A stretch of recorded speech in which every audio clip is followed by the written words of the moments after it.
begin the meeting with the Pledge of Allegiance. I pledge allegiance to the flag of the United States of America and to the republic for which it stands, one nation, under God, indivisible, with liberty and justice for all. We have the county treasurer's monthly report, the clerk of the circuit court's monthly report. Everybody's got a chance to review it. Anything we need to discuss on that topic? No, sir. Make a note that we've reviewed those. We have the minutes from the July 1st meeting. Are there any additions or changes? I'll No. move that we approve. I'll second. All in favor? Aye. Aye. Motion carries. We have the payroll. Any changes or questions on that? None. I'll move that we approve payroll. Second. All in favor? Aye. Aye. Motion carries. And then we have claims against the county. Any changes or questions there? None. I'll move that we approve. Second. All in favor? Aye. Aye. Motion carries. Get right into the highway reports.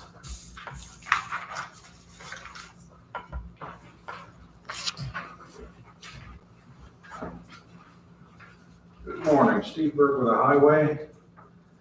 First item up, I've got additional appropriation requests on two items. One of them is equipment repair costs. The cost of parts just continues to go up and kind of out of sight on a few things. Our maintenance and repair work has been handled very well. As little of our work does go out of house, we're able to handle a lot of that in-house. I would like to ask for a $60,000 additional appropriation from the MVH fund and place it into the unrestricted highway equipment repair line item. And that's one of two. This is that form, but it's got both of those, so I'll explain the second one. Bridge building materials line item is running tight. We have three projects that we've targeted to complete along with maintenance and on some other bridges that are remaining at the end of the year. I'd like to request an additional appropriation of $30,000 from the Q Bridge Fund to be placed into the materials line item. Anybody have any questions for Mr. Berg on this? They both seem in line to me. I'll move that we approve the proposed additional appropriations for the highway equipment repair and Cume Bridge materials line item. I'll second. Any other discussion? No. All in favor, say aye. Aye. Aye. Motion carries. Thank you. Du Bois dumpster site planning, still putting the thing together. I had a drawing, I think, Brent Scott was going to start laying it out on the map, but I just still don't feel good about the setup yet. So I think we're just going to wait a little bit. There's no sense hurrying the thing. We've got some restriction issues with the gas line on the other side. I think to redo the site, moving it south to give us room for that dumpster, we're looking at about $70,000. That would include concrete that we'd have to pour for retaining walls for that box, the additional fence and the gravel and everything there. And then I was talking about having a satellite storage location for our salt sand mix. So we've got two sanders that have to run clear up to the northeast, and it's a lot of time, a lot of hills and everything. And I thought since we've got the room there, we could expand and have a satellite area there. We've got an extra loader that we can load material up. So I think it would be better all around for the workers in that area. And I think we can get a quicker, better response to the people that live up there. But I'm just not feeling good with the layout right now. So we'll keep working on it. Will that mean you'll have to have additional vehicles machines to load the materials and? Well, we've got one in place. We're just You're just gonna reallocate, instead of having two here, you'll have one here and one up there. And that'll just be seasonal. After the winter season's over, we'll bring that over here because it is used as a spare a lot of times, so, it won't mean an additional piece of equipment, so. I think what you said sounds good, but I don't know that we ever talked about putting that substantial of amount of investment up there. So yeah, just keep the board involved with whatever ideas you have, so we know prior to, I guess, having it given to us at a meeting. That way we can keep up with you. Yeah, maybe we can just put some ideas out and talk about it and see how things go, because they're just, Because at first when it says that you were needing $70,000 for drawing, I was like, yeah. that seems a little ridiculous. But if it's I- the concrete fencing, if it's all of it, that sounds pretty kind of reasonable. Yeah, I still think it's important for us to focus on getting a large item dumpster up there. But I think that there's probably, we take our time, there's better ways to get it done. So I'm just gonna take those ideas down.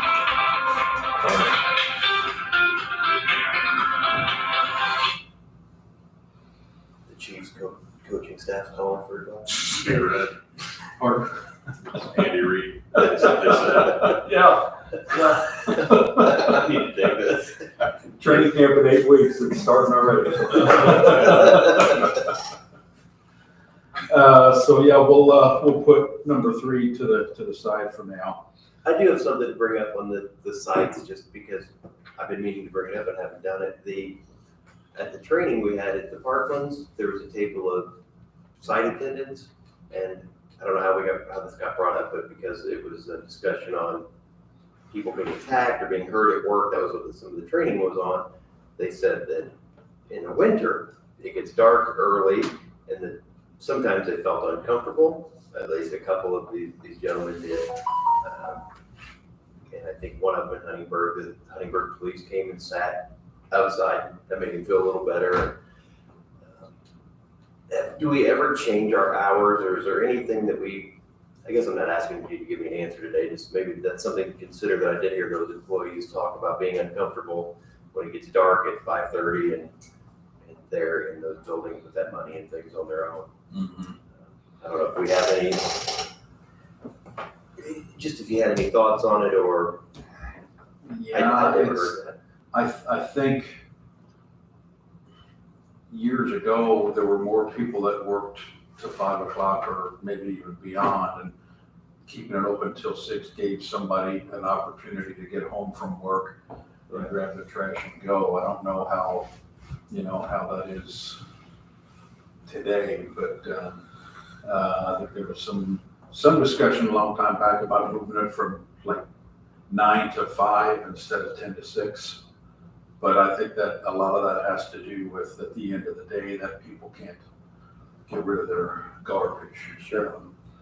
It's more of a time zone question than it was an early question. So I don't, when we talk about security, we want people to feel safe and actually be safe, not just feel safe. So how many days are they open till 6? All during the week. All week they are. What are the hours on Saturday? Saturday, they're open from 8 to 4. 4 o'clock. That would be.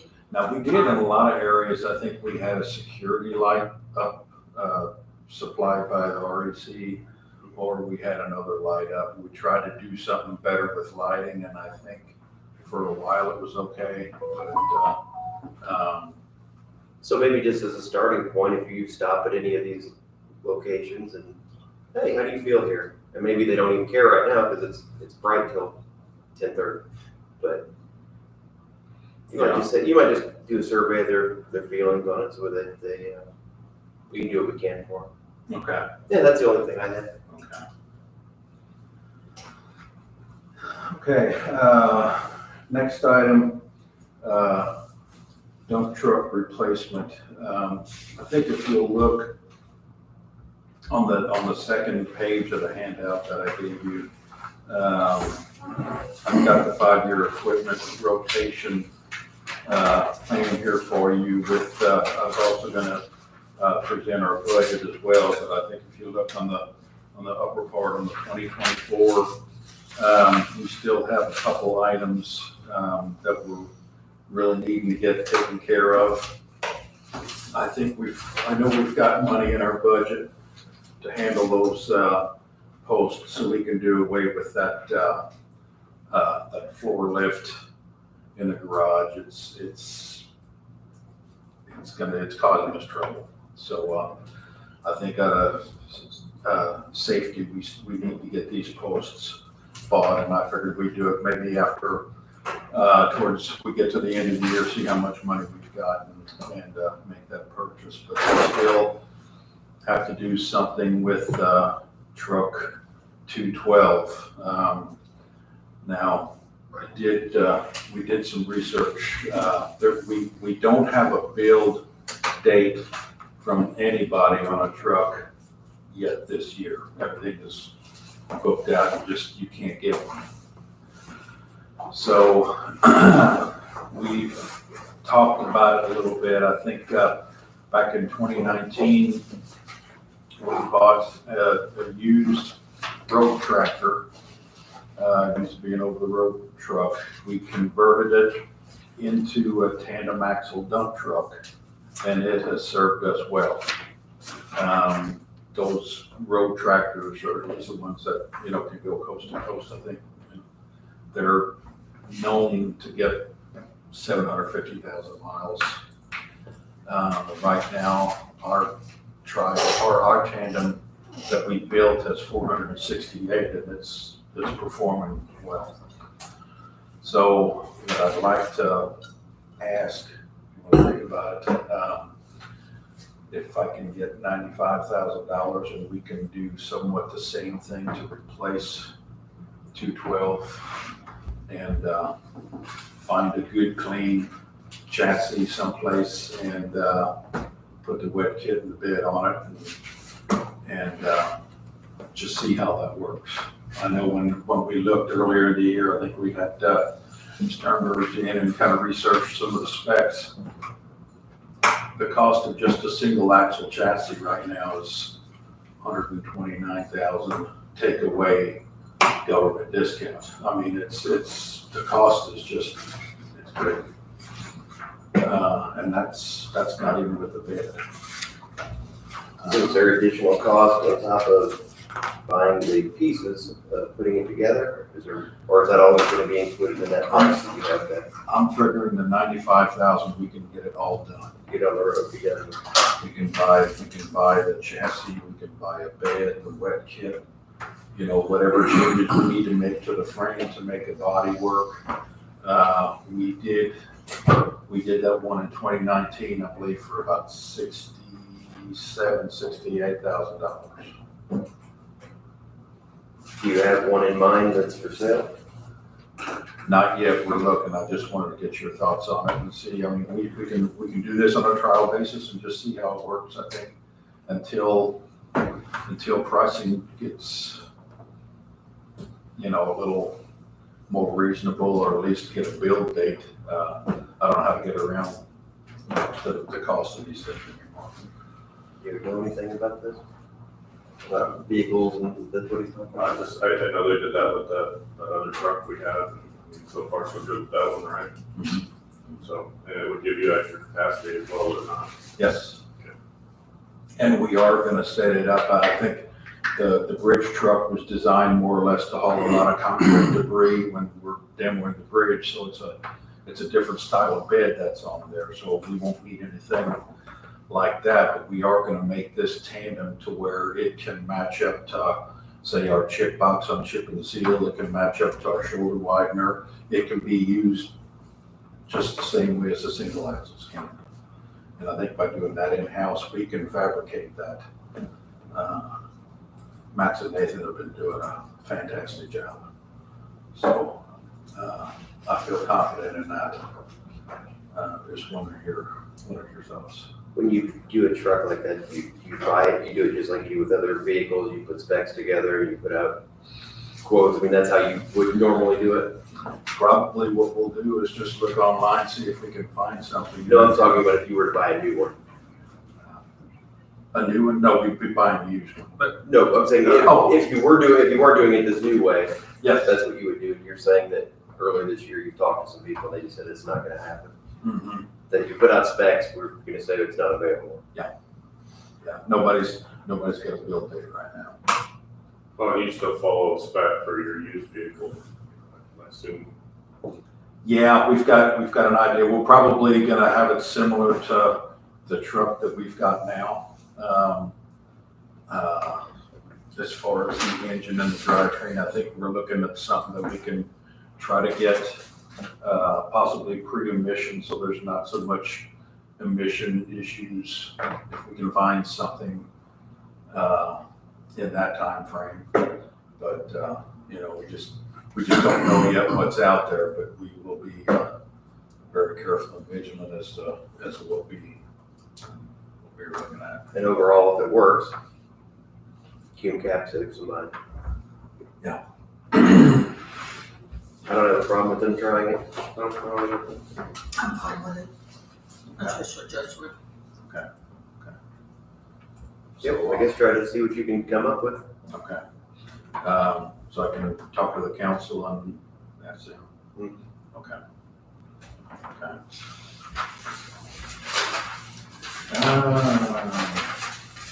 The 2025 budget, it's also in your attachment there as well. We go through there like on page 1, highway administration, all of the increases there are assuming the 2% increase on wages. If we go down to contracted services, I think we're putting in $6,000 in that line item to take care of Malcon. They're the ones that review the sales tax, when we get reimbursement back, and then they get paid a percentage of what they would cover. And that's worked out real well for us, so. That's in that item. We go to highway maintenance and repair, between truck drivers and, the equipment operators. I'm looking at, requesting a change there. We do have somebody that, is gonna be our main operator for that hydro excavator. And, I feel that he should be paid operator's wage instead of truck driver's wage. So I'd like to make that change, and we will just be reducing a truck driver, but adding an equipment operator. He'll just be paid equipment operator pay, and he'll do the same jobs unless that machine has to go out, then he's fully in charge of that machine. Do we need to change anything with his HR, with his job description and classification, or are they both within the same classification? They're both in the same. So you're just bringing him up in the range? Mhm. Do you have an issue with that? Okay. I think we're looking at all the other increases in there are based on the 2% increase, so that would take care of highway maintenance and repair. We go to the next page. I've got general and undistributed. I think the increases there are based on the 2%. The equipment repairs, I'd like to add another 20,000 in to start out with. I think our budget has been 105,000, but it's just last couple of years we've had to add, so I'd like to start our budget with 125 and hope for the best there. Are those NVH funds again? Is that where that money comes from? Okay. Anybody have any comments on that? And the next item is equipment. We're seeing a $7,000 increase. So if you back up to the second page where I do have the equipment rotation, you'll see 2025 through 2029. Everything down there is kind of listed as we anticipate that they time out or age out. But I'm looking at specifically 2025. We're going to be needing to look at replacing that triaxle with a quad axle or something similar to that. We're also looking at 2 single axle chassis and beds. I think we did plan on 3, but I think we're gonna hold off on 201, and that was the agreement that we had between the commissioners and the council, that if they help us fund the hydro excavator, we would push a truck back. So that's the truck that we're pushing back. Okay, so out of that, I think we can fund about 160 of that if the council will help us with 40. Obviously, the estimated 250,000, that's for the quad axle truck. Then we're looking at replacing a flatbed truck, which I believe is our, spray truck, or for the weed spray. that's the weed spray truck, yeah. It's also, they also double as our brine applicator and plows. We're needing to replace him. And then I've got that included in our highway budget. And then the last item would be superintendent vehicle. I've held on that for quite a while, but it's showing a lot of age. And we've had a sander and a plow on it, so planned on doing that in 2025, and that would also come out of the MVH budget as well. So if you look down in the sanitation MVH, there's the 290,000 that I'm putting in our equipment line item. Okay. I think I got lost. I was looking back at something else. So which section are you under? Cume Bridge, Highway General, solid waste, where are you at right now? I just know far down you go. Are you right? Oh, right here. Yeah, right here. We're asking for 290, which is a $7,000 increase. So if you go over here to the second page to the equipment rotation, you can see in 2025. Yes. That's the 290 that we're asking for. Those pieces of equipment that we need to be replaced. This is what we're going to fund in NVH, and that's what we're asking council for. So is there anything wrong with the superintendent truck, or it's just you want to do it on a rotation? We do them on a rotation, and we're probably a year or so behind because I've held it off in order to put something else up front. I think we got about 120,000 miles on it. It's showing a lot of rust because of the sander. I even hate to say that it could probably go another year. I don't know. It's taking a chance. I mean, the miles aren't. Because it doesn't look bad, but I don't know. I didn't know if we were having problems with it, or we could. Sometimes we keep them till the wheels fall off. Other times we could rotate them, and they're still in good shape. So I don't know. How does the board feel about replacing the vehicle? Maintenance costs on it, or The maintenance costs haven't been too bad on it yet. I mean, you could also rotate that truck in with the District 2 truck. Mhm. My old Ram, that old red one I had, half-ton, it's now got a fuel tank on the back of it. They had to put airbags in the back of the suspension to help keep it up because this fuel tank was weighing so much on it. Yeah. Ideally, you could cycle that truck out and put his truck in the District 2, a little bit heavier duty truck, can handle the fuel loads, got that longer bed for tools and things like that, and still keep it. My truck, that old engineer, now District 2 truck, is probably the worst one in the fleet. You can rotate them out too if you want to do like that. His truck is showing a lot of wear and tear. It is starting to show the other body. The outside, the exterior looks good, but the other body is taking a toll. So,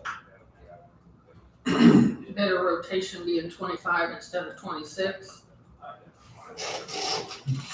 to do it next If you year, look at yes. Well, what I'm saying, if you look at the numbers, Yeah, and it's just, we'll push snow again this winter, so Mhm. that's not good on those transmissions and motors, obviously. So. sure.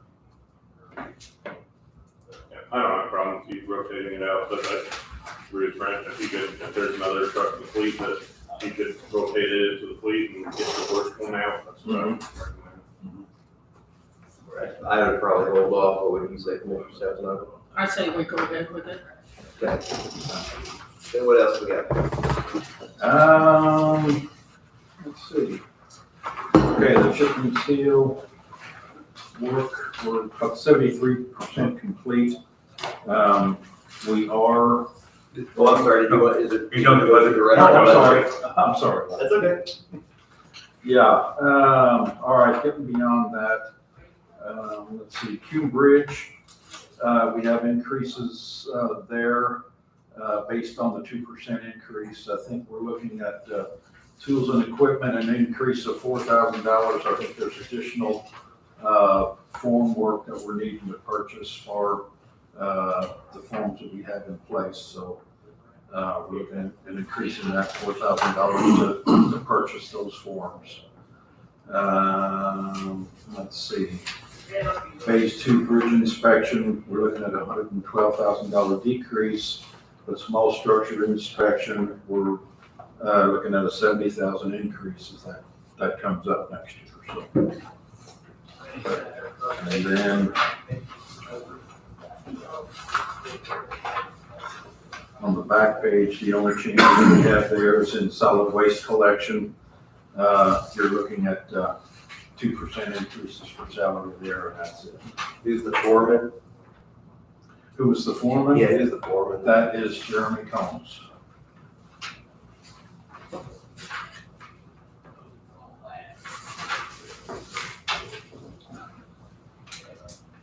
So what are his duties overall? Like what's his regular week, what does he do? He handles the collection of all of the trash, all of the recyclables. He's also talking with the vendors, and we're getting together talking about price. See if we can get the best price at different locations, that type of thing. For the recycling items? Mhm. And is he driving? He's also driving. He's the driver? Yeah.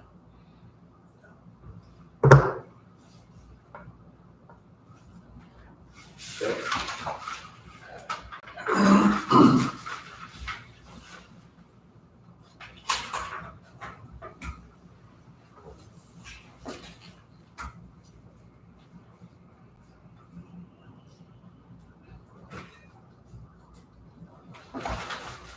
Anything on the rest of it, sanitation? Yep. Anyone have any comments or questions on the budgets? No. We okay with Mr. Byrd moving forward to the county council with these items? Absolutely.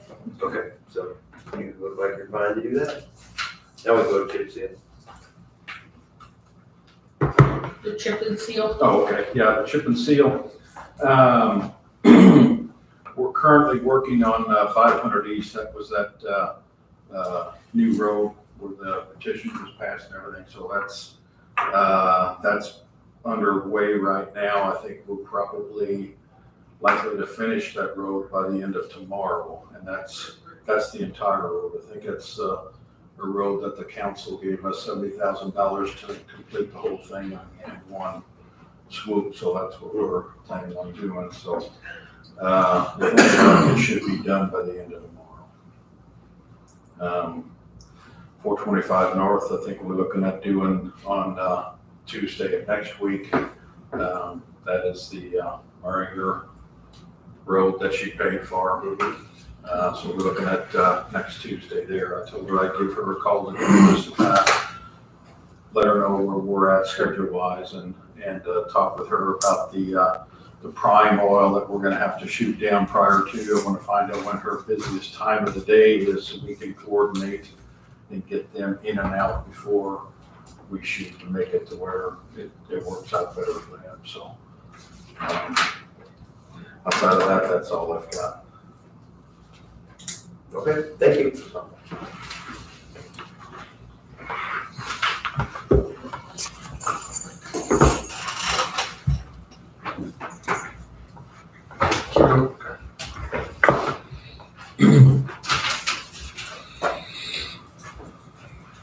Okay, mine's pretty quick. So the community crossing projects they're under bids. I want to give you an update on those. Ferdinand Road East should be completed today or possibly tomorrow, and they're gonna roll into Holiday Lake and 815. Now, we do understand that the check isn't in from the state, the contractor is well aware of it, so just so everybody knows that they do know that there's money's not there, but they're, based on their schedule, they just want to get this thing done so they can move on. So as long as everyone's on the same page, we're good. So that's what's going on there. So the community crossing phase 2, 2024 phase 2.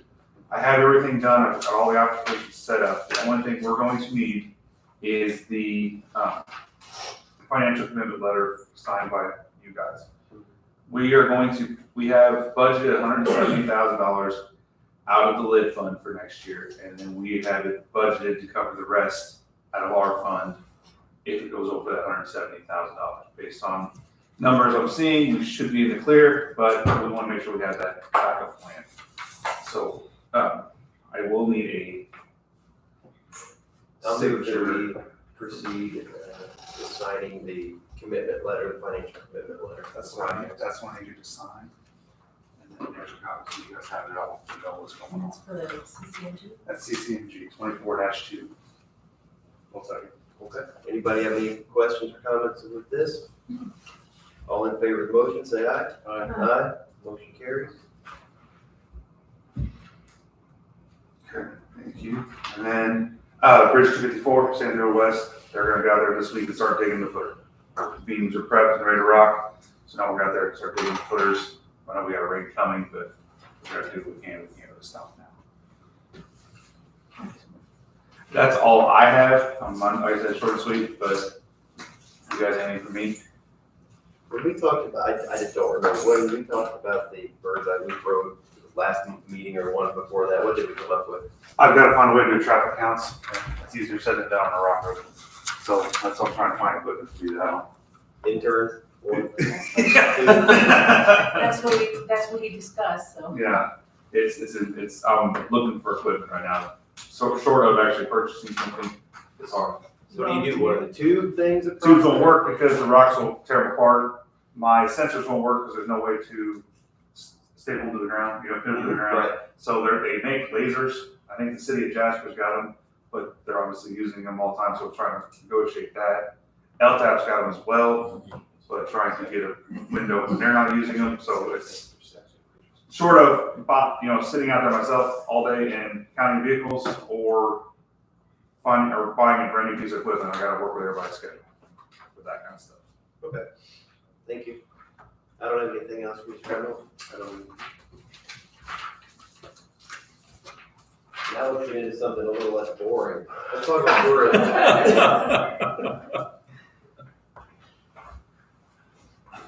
Hello, everyone. Good morning. Good morning. Have some little handouts here. Good morning. Sean, are you doing anything this week? Did you go sit out there? Oh, yeah, sure. Got plenty of time. Thank you. That's right. Is it by, yeah, is it by a lake, at a location?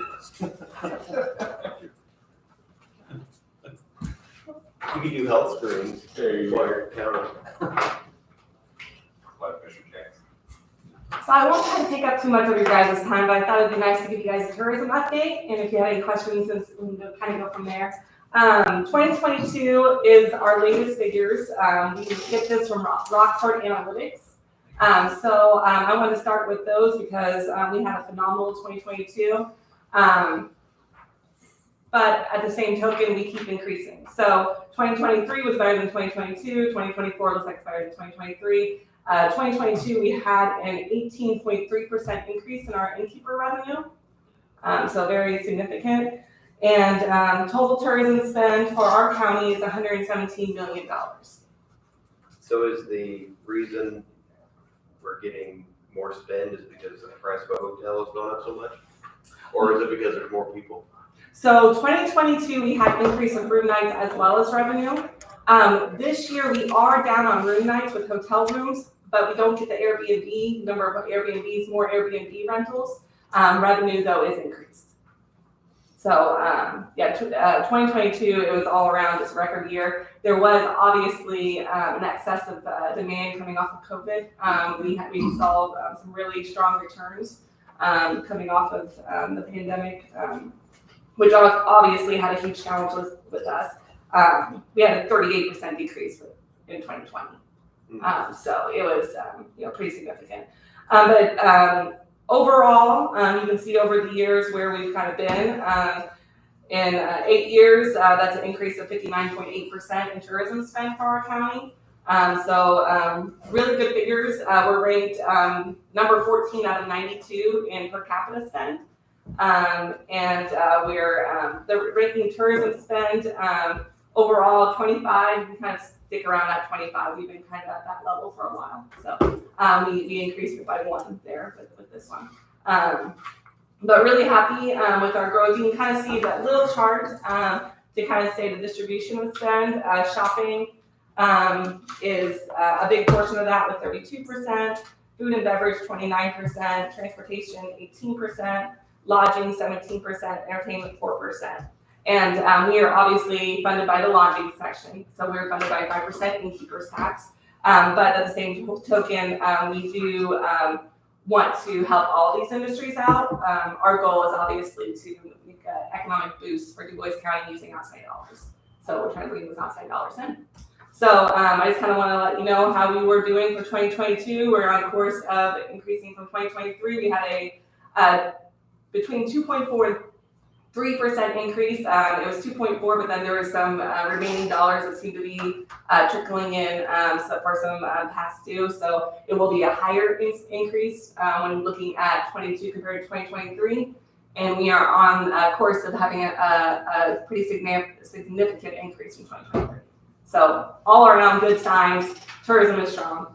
I did mention slightly that hotel room nights are down a little bit. So they've had to increase their cost of room to get the increase of revenue.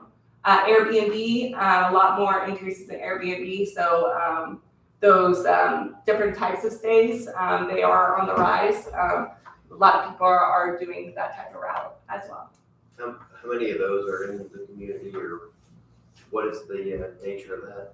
So since legislation was passed in 2019, we get a lump sum from the state with Airbnb, VRBO, Priceline. There's a lot of different third party that they give us the 5% increase. And we do try to track and keep them on our website as much as we can, but there are some that will come up and pop up from time to time that we just have a link to Airbnb and VRBO from our website so that they can know what all's available at any given point. So would you say there's like 10 people doing that in the county, or is there hundreds? Oh, I mean, I think there was one more than 10. downtown and one in Ferdinand. I mean, I know of a few of the ones that were in the media, but I don't know. Yeah, I mean the Stewart Hotel. There's a Bird's Eye location that we put on our website. There's a couple in Huntingburg and Ferdinand. I mean, there's about 10 on our website, and then there's additional like one rooms and different things that pop up. So around that. And we do get STR data, but we do not get the AirDNA data, just because we run at that level to pay $7,000 for that type of data. It just didn't seem like a good plan of action. So we do get detailed STR, but Airbnb we do get more of a lump and not knowing exactly the breakdown there. So, but overall we can definitely see the increase and where it's coming from with big Airbnb jumps and hotel traffic still being strong, but just down a little in room nights. For our focus areas, the Eclipse was huge for us. We had 1,600 room nights with at hotel rooms alone. That's an increase of about 1,000 compared to last year.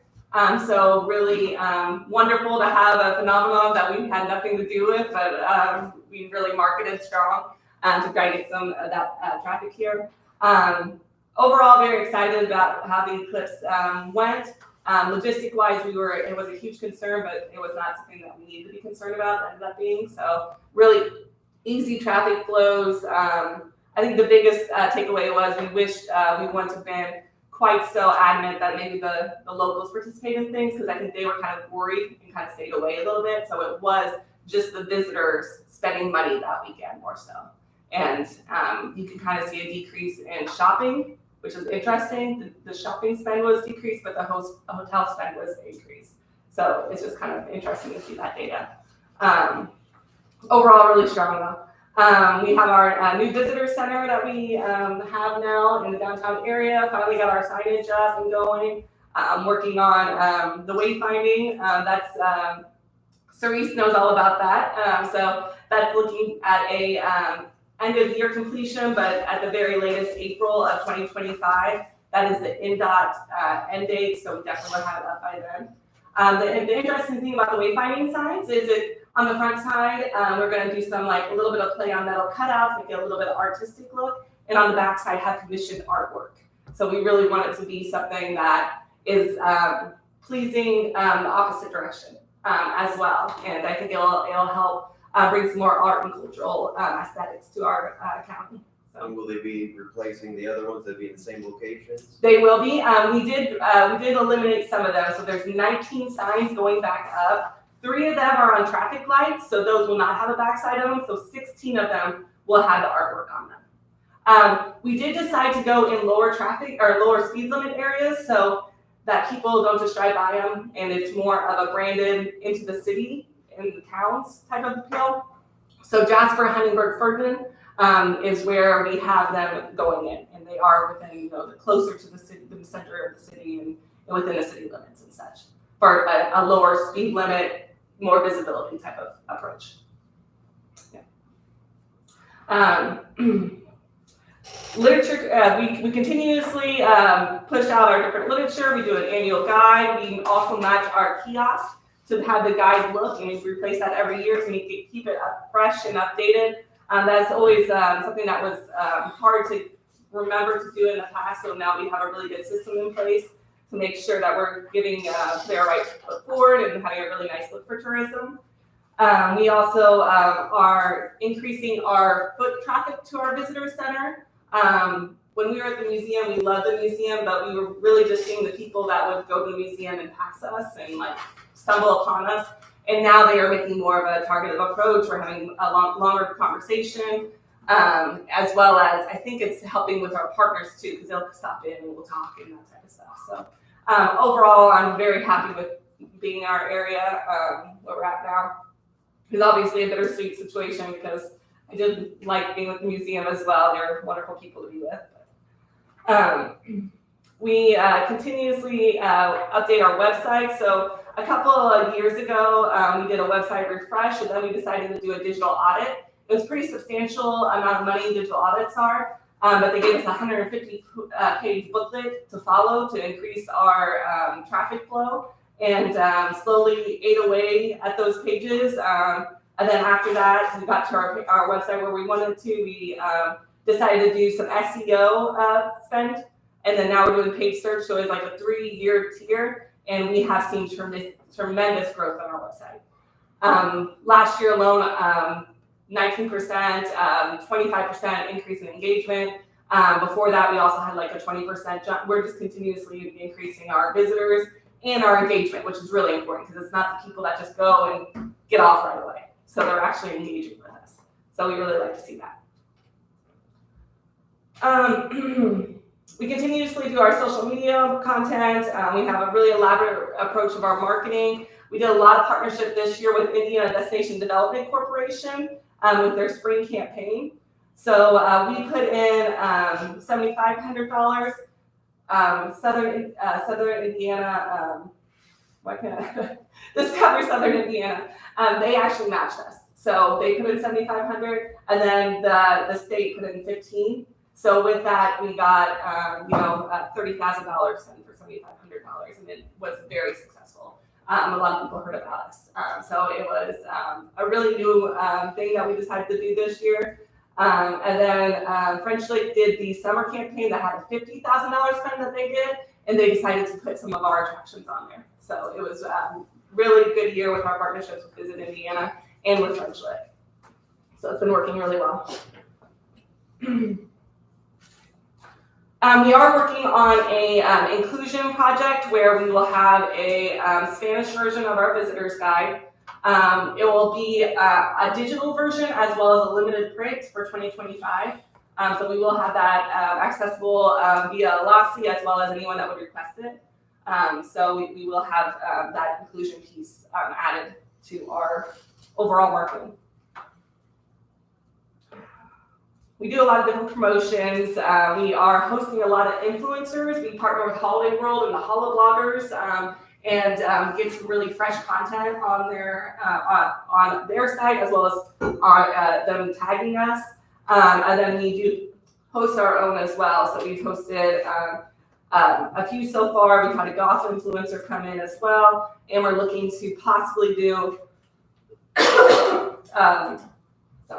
a media writing workshop in our area. That would be 12 bloggers, and they would be writing about us every day for 3 days. So it'd be a big media blitz for us. Sorry, excuse me. But yeah, I can just we have a new project of ours is the DuBois County Tourism Capital Improvement Fund. I think I sent you guys all the draft. We also did go ahead and it was initiated July 1st. So with that, we would like everyone's help in sharing that information to potential proposals to be submitted. So we are looking for projects that would have the biggest impact for tourism and bringing more visitors to our area. What's been the response so far?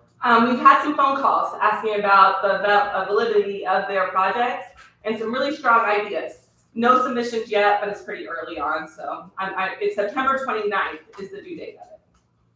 I'm sorry, September 30th. I said it is 30th. So you kicked that off July 1? Yeah.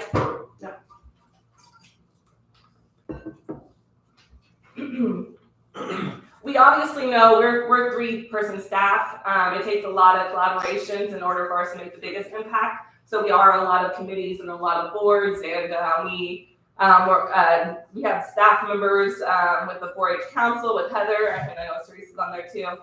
Destination Huntingburg, Destinations International, Downtown Merchants, Discover Southern Indiana, DuBois County Chamber, DuBois Strong, Explore Southern Indiana, Heart of Jasper, the IBDC, which is also Visit Indiana.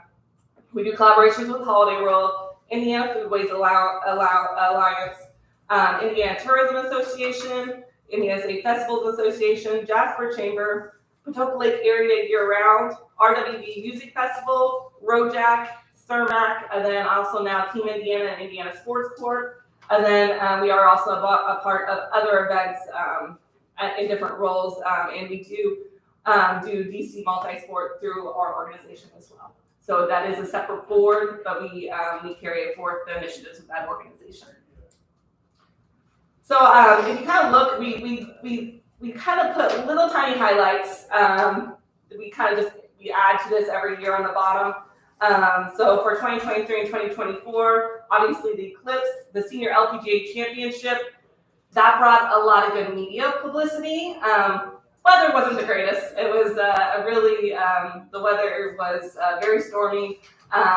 It was hard to see all the work and then all that rain and thunder and lightning, all those things. But the same token, it got people talking about Salt Beach Run. They increased their ranking significantly. They're nationally ranked 4, 5, and then 25 in different areas. I mean, it's amazing.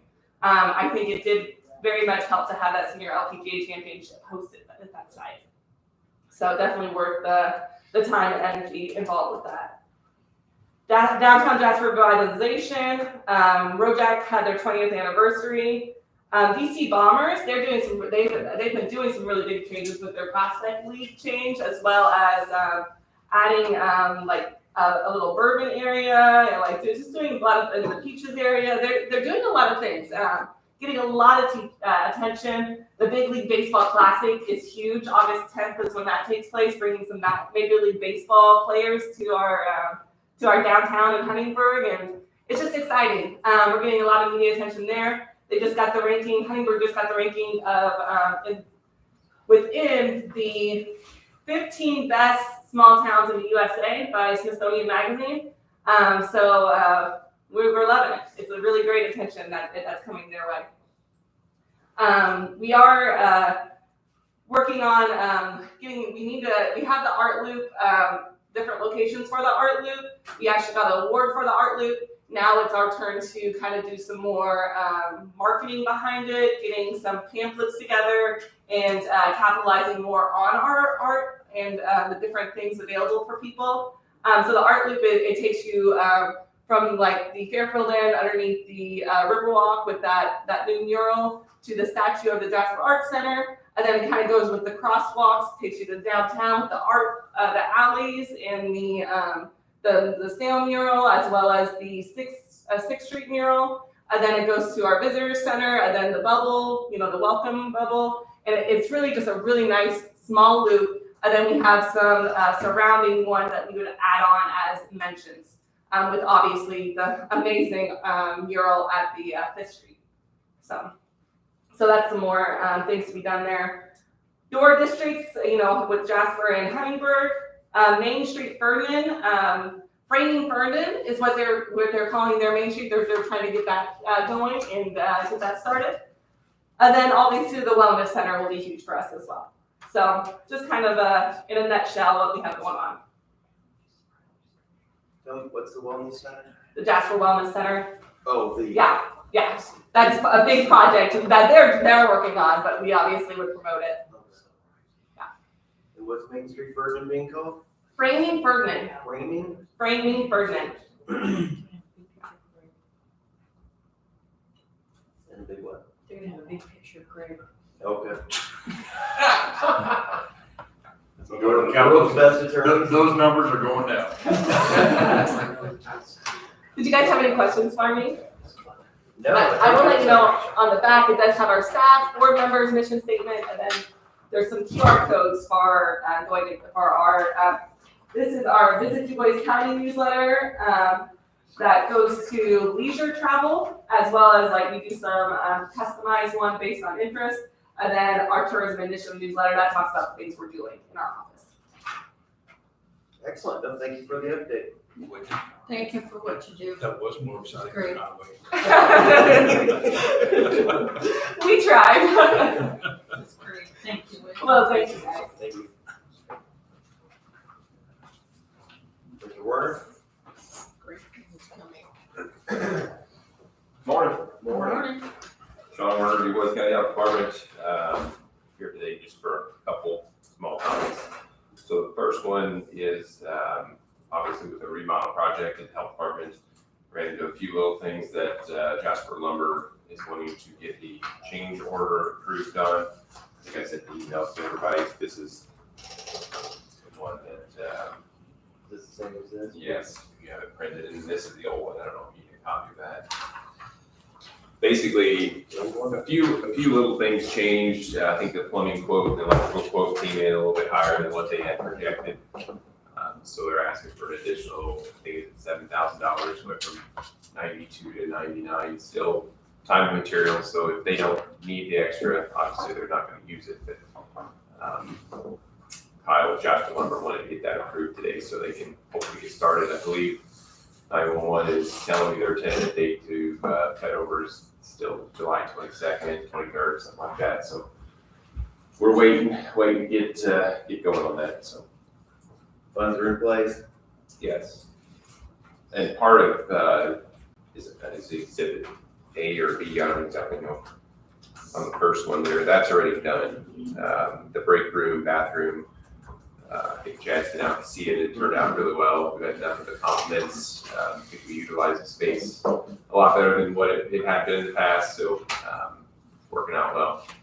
And we're utilizing it more with all of our different HFI programming, more meetings. So it's going well. So we're just waiting to get the 911 space so we can really get going on that. Anybody have any issues with the change order as it's been presented? No.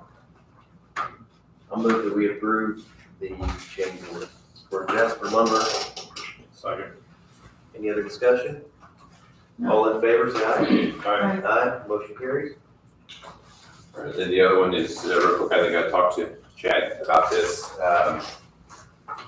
Needing 2 more panic buttons, one for the new area where we're in there doing training through education. If we get notify the police rather quickly, and button would be helpful, and then, put another one, so we have 2 stations up front, so hopefully have one at each station, because that's where we get the most traffic, probably the most interaction with people, so 2 panic buttons, I think it's $175 from Astro, and then with 911 moving out, we're gonna have to reconfigure our door access. Let's So, just do them one at a time. Oh, okay. Okay, that way we can, so these will be in the new space, the remodeled area in the, I don't even know what side of the building that is, the south side?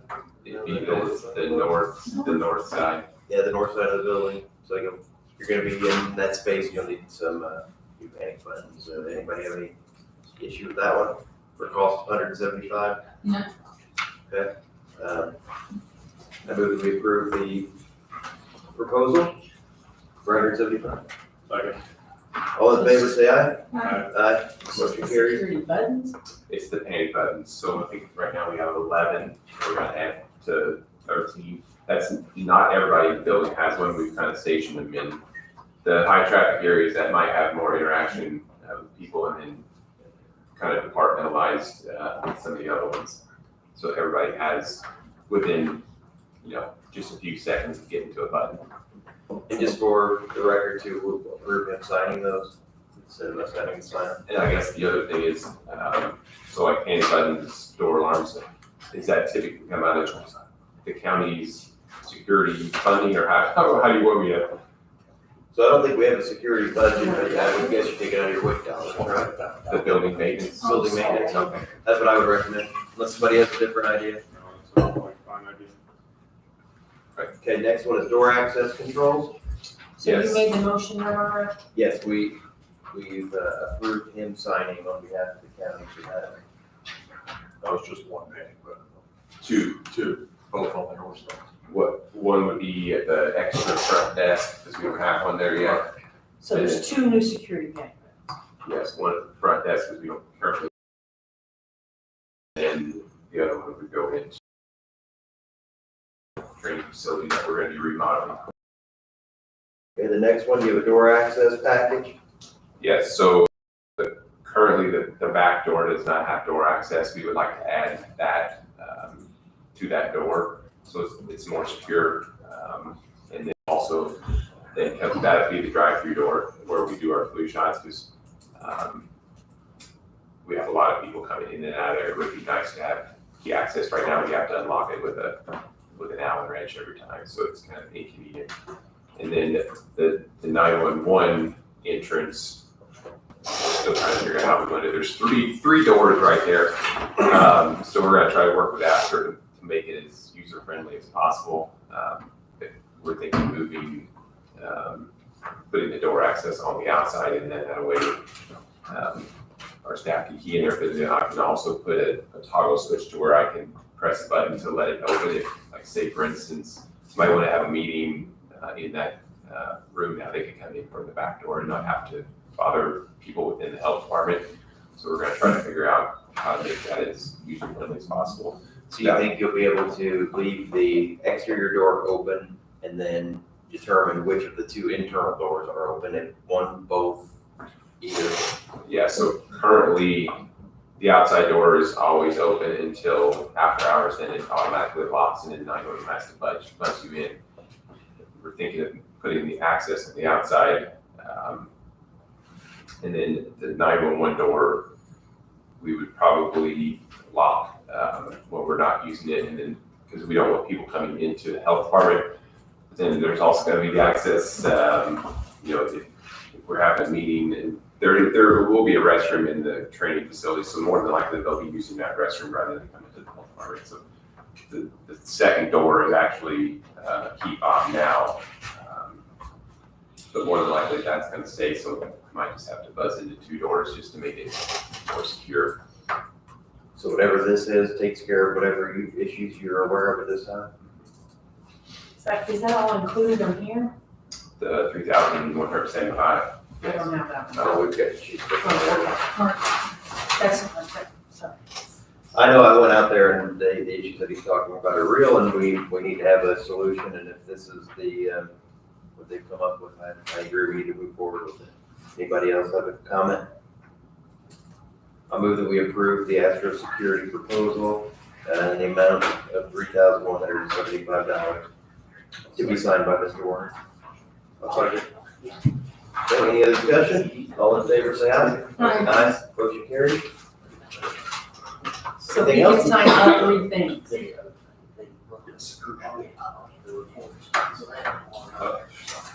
So both of those quotes. Change order. And the change order. Yes. And here's your change order here. And you'll get a copy then of the change order? You need it. So do you want this? Or I don't need to. Well, I'd like You to need sign this. one. You need this. Oh, you want me to sign it? Give it to you.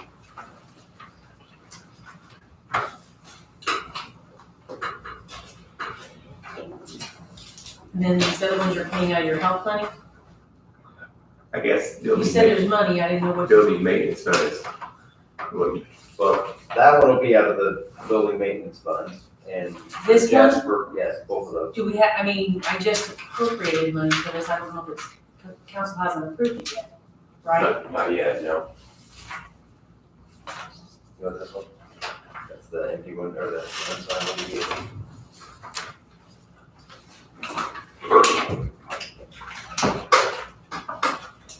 So I guess I would have So the change order's coming out of your HFI money. change order. No, that's coming out of COAG. It's already been budgeted for the last budget period. Okay, and then you said the 3,000 is coming out of the WIC money? That's my suggestion, is that both of those get paid out. As long as, I mean, I mean, where does the county normally pay for like the security buttons and doors and stuff for the other? I mean, they're just, You just randomly? yeah, I mean, there's not a line item. no, there's no line item, and we're hoping to get a grant to pay for some of it, when we change it over. Not under maintenance? I mean, yeah, building maintenance for each office. We have a building maintenance fund through the WIC rent. Is that, Scott, Oh, I'm assuming Scott, is there enough money? I can't answer that, you'd have to ask him. I don't monitor his budget. I mean, on a day-to-day basis. If there's an issue with any of the funding, you can't find it, come back and we'll. But you can't really sign the contracts if you don't have the money, that's why I'm asking. I guess I was. There's enough assumption money that there's in enough there, it money. just may not be appropriated. In the WIC maintenance. There has to be. Well, I know we just went and we're going to council, but I know Scott just did another 5 or something. So do you Talk want about this? with Scott? Yeah, Not yet, no. he's calling this week, he's on vacation. Check out the budgeting, if it doesn't work through there, And then- we'll find a place for it. And then this one is the same thing, the panic It, button? it's go both with Astro, it's all the same, They're all the same. well, it's gonna be all done at the same time or same project, Okay, so they're the same thing. Okay. yes. Just So trying to you keep it all basically straight. Trying to secure the building as best as possible. I know the sheriff kind of did a real quick, or sheriff deputy did a real quick walkthrough, and he agreed that something needs to be done at the back doors. No, you just said funding's in place, I wanted to make sure. I should have assumed.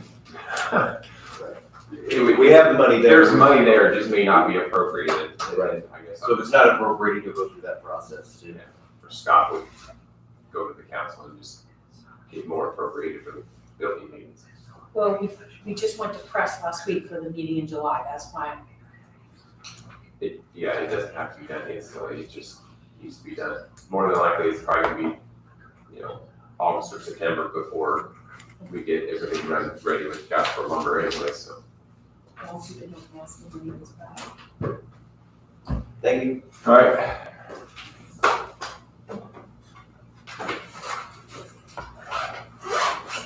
Do we stick around for the Amazon later, or?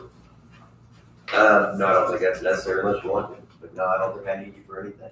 Okay, I just brought some examples and stuff, if you guys had questions, but I think I have a good understanding of it, but of course you're welcome to stay. you're not all gonna be. Nope. It'll be at least 40 minutes. See, they're on the agenda for a half hour. Okay, all right. If we need you, we'll call you. If you got questions, call me. Thank you. All right, come on up, please. Housing health insurance update. Morning. Morning.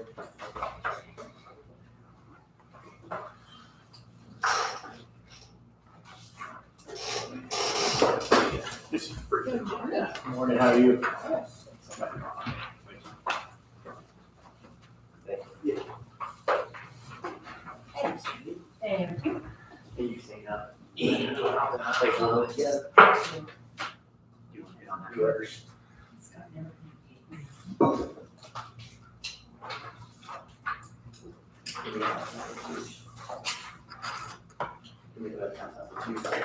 Okay.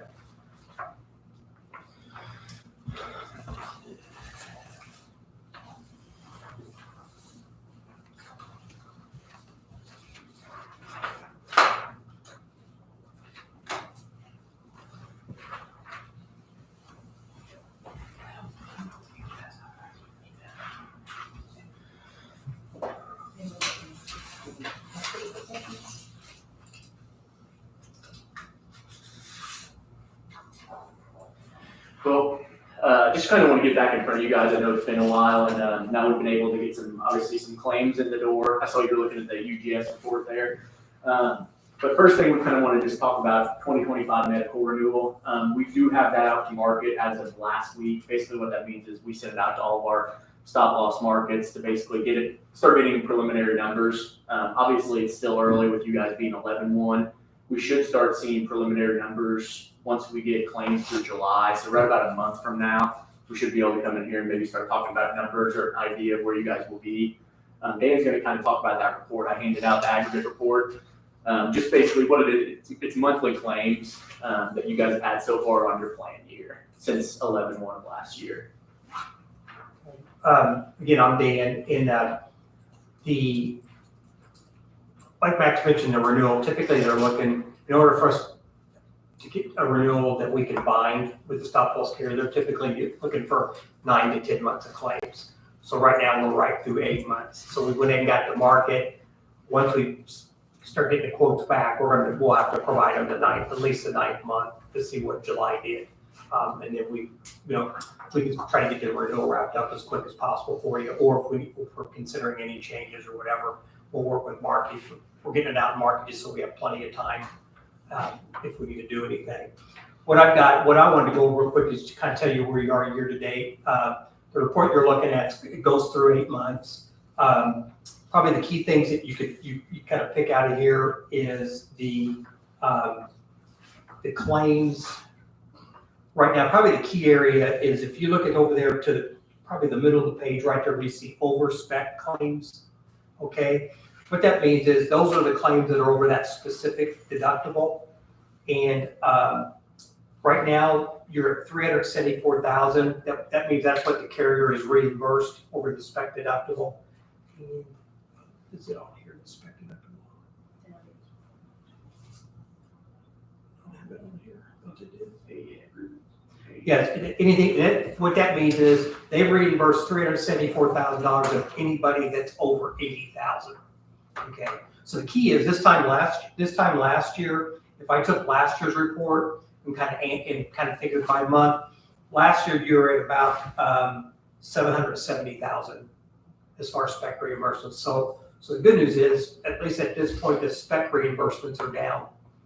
Are almost cut in half, because last year they reimbursed, the close of last year, they had reimbursed $1,155,000, in 12 months. Right now we're running about 374. If we annualize it, that doesn't mean it's going to happen, because, you could have the spec claims that are heavy in the first few months. I'm just saying if you average it out, 770, but that doesn't mean it's going to happen. I'm just saying what if it did. You've cut it in half, basically. Now, the other part of it is your claims so far are $2,979,000. It looks like while we've lowered the spec claim activity, we have picked up a little bit of the overall group as far as claims are concerned. So again, we still have 4 months left, so that could, they never come in consistently the same. So that's where it's key. The next 2 or 3 months will be key as to where we arrive there. When you get into the RX part of it, this what I just gave you is total medical and RX. Things that have happened this year in the pharmacy side. Let me back up one thing. The one thing I look at is to see how many in this utilization I just told you. They've reimbursed over 374,000. One thing I looked at is to see of that, how many were wellness, how many were non-wellness members. There was one non-wellness member in there for about 130,000 total claims. Okay, so really it's not too bad because you're, as far as reimbursement, so we're down to one. Last year we had like 3 that were non-wellness. So that my current concern was, is there any non-wellness people that are really beating the plan up? But we did have 1 in there. On the pharmacy side, 6 months, which is run on a calendar year, you've run about 89% on generic, which is good. That's going through there. The reason I'm bringing up pharmacy is pharmacy seems to be a big expense item for most employers right now, especially in the specialty drug area. If you went back 15 years, pharmacy made up about 12% of your total spend. Now it's in excess of 30%. So it's kind of good to hit on that just to see, do I have a PBM that's actively trying to save the plan money? In the specialty drug area, you've got about $159,000. That's the expensive drugs we're trying to stay away from, which isn't too bad. Your total spend so far this year, medical and pharmacy, is $2,000,009.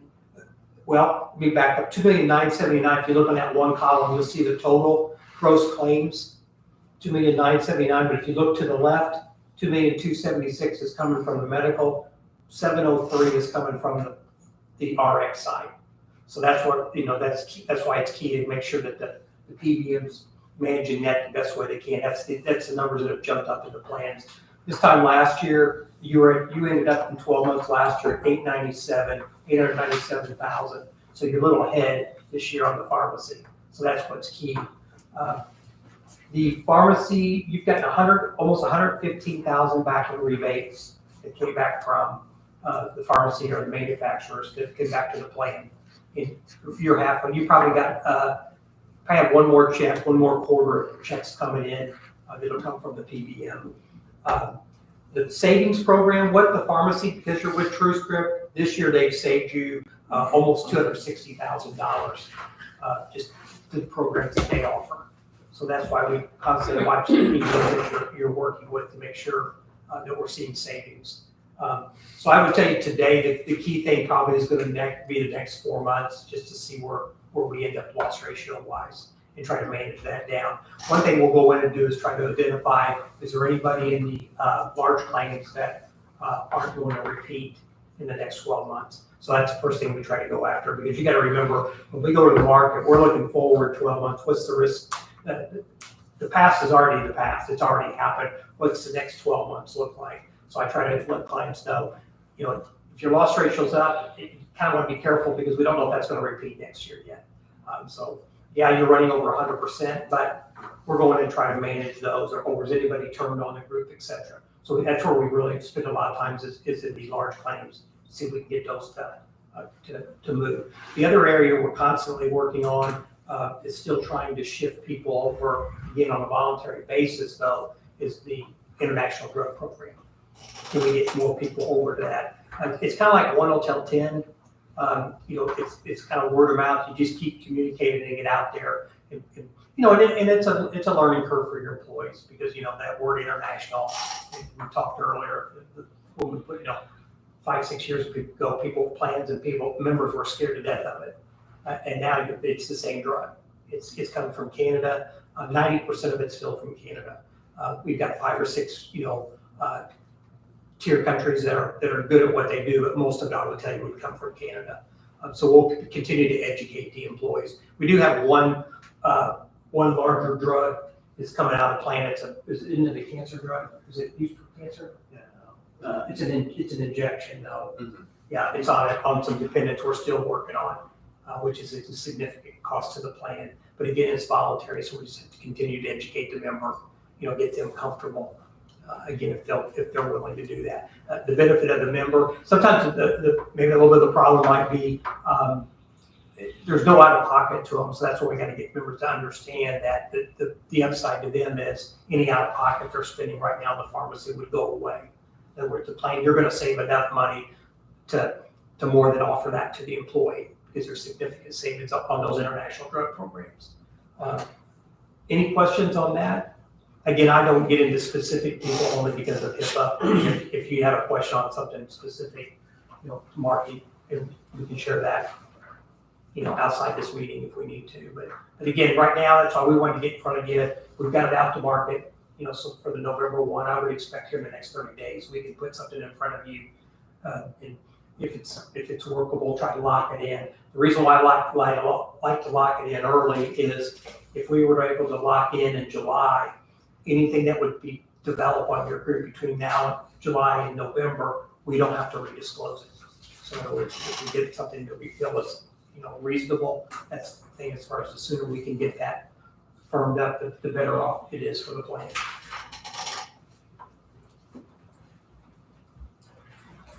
I was gonna let Max go over some of the kind of update you on some of the programs we're working on right now, because there are some things we've identified in your group through our Spring Buck program that we're continuing to work on. Yeah. Dan kind of stole some of my thunder there on the international, but if you guys remember, we rolled that out, that RX Protect, this 1/1 of this year. Like Dan said, it's 100% voluntary, so you can't push, people over to that program. We've been in contact with Marky and Sandy about 2 members. It'd be a very good opportunity, not just for the plan, but also for them to save completely out of their pocket, because they're actually paying and hitting their out of pocket. So this would completely waive that for them, and the savings to the plan would be about $80,000. So we just got it's communication, like Dan said. It usually So that's takes a been few years. successful, or you haven't done it yet? Those two have not. No, they've not wanted to make the switch over yet. So I think it's just something where we need to better communication. It's been discussed with them, but we haven't gotten a decision from When's the last time you talked with them? them. How long ago? Yeah, I would say. So, and it's a big jump. There's a lot of moving parts with it, but yeah, there has been talks with them. That next one down there, Mark Cuban, I'm sure you guys have heard the Cost Drugs Plus. Something that's really great with TrueScripts is that they are ahead of stuff. This is basically just going to be an add-on to your guys' plan. I don't know if you've heard of GoodRx, but right now, if you go to your pharmacy, you show them your card, TrueRx system will automatically run GoodRx prices in there too. So a lot of times in the past, if you got, you went there, TrueScripts, and it was $12 to get that, and the pharmacist would be like, hey, it's actually $8.99 if you use our GoodRx card. So it's not about that, it's automatic, it's adjudicated in real time. That means it also puts it to your accumulators. So if you use the GoodRx, it'll automatically go to your accumulator for TrueScripts. So something nice that will be rolling out. We don't have it is still TBD, but it's going to be something that's seamless for the members as well. Basically, if you're familiar with it, basically what Mark Cuban is doing, he's going basically straight to the manufacturers, negotiating pricing, taking out pharmacies, basically taking out the middleman and saving a lot of money. But more to come on that, something cool that we'll be rolling out with all TrueScripts clients. So this one, Heidi and Spring Buck, diabetes programs and chronic care management. We have had, I think, 2 or 3 demo meetings with different vendors that we've discussed, and we're going to dive in here a little bit deeper. And this is not just to Du Bois County, but we're seeing this with all of our clients, a lot of groups. There are growing diabetes populations within employers right now. You guys have a few here. You guys do currently have a program in place. I think it's Living Connected. We looked at the utilization on that. It is very low. I think you guys are like 15 to 20% of your actual diabetics that are actually using the plan. So something what Heidi wanted to really do, and what we showed to Marky, and we're going to dive in deeper, is new programs, different communication that we can actually get some of these diabetics doing some of the stuff, staying compliant, checking their A1C levels, a lot of stuff that currently we're seeing is not getting done actually. So more to come on that. Chad, I think I've heard you say this about 2 or 3 times, wellness plan, are we seeing ROI on that? I know you guys have a pretty robust wellness plan. What's great with us and working with Heidi on our team, she talks directly with the Memorial staff. We're going to be doing a review for that to see what needs to be done for 1/1 of 25. What could we add on? What could we maybe take away? Where actually it's worth you guys what you spend for the employees on that. But right now, like I said, you guys have very robust with that. But we just got to make sure, we're getting employees engaged, and that it's really, bringing the ROI to the plan, and also, to the members here, your employees at Du Bois County. Questions on any of that so far? No.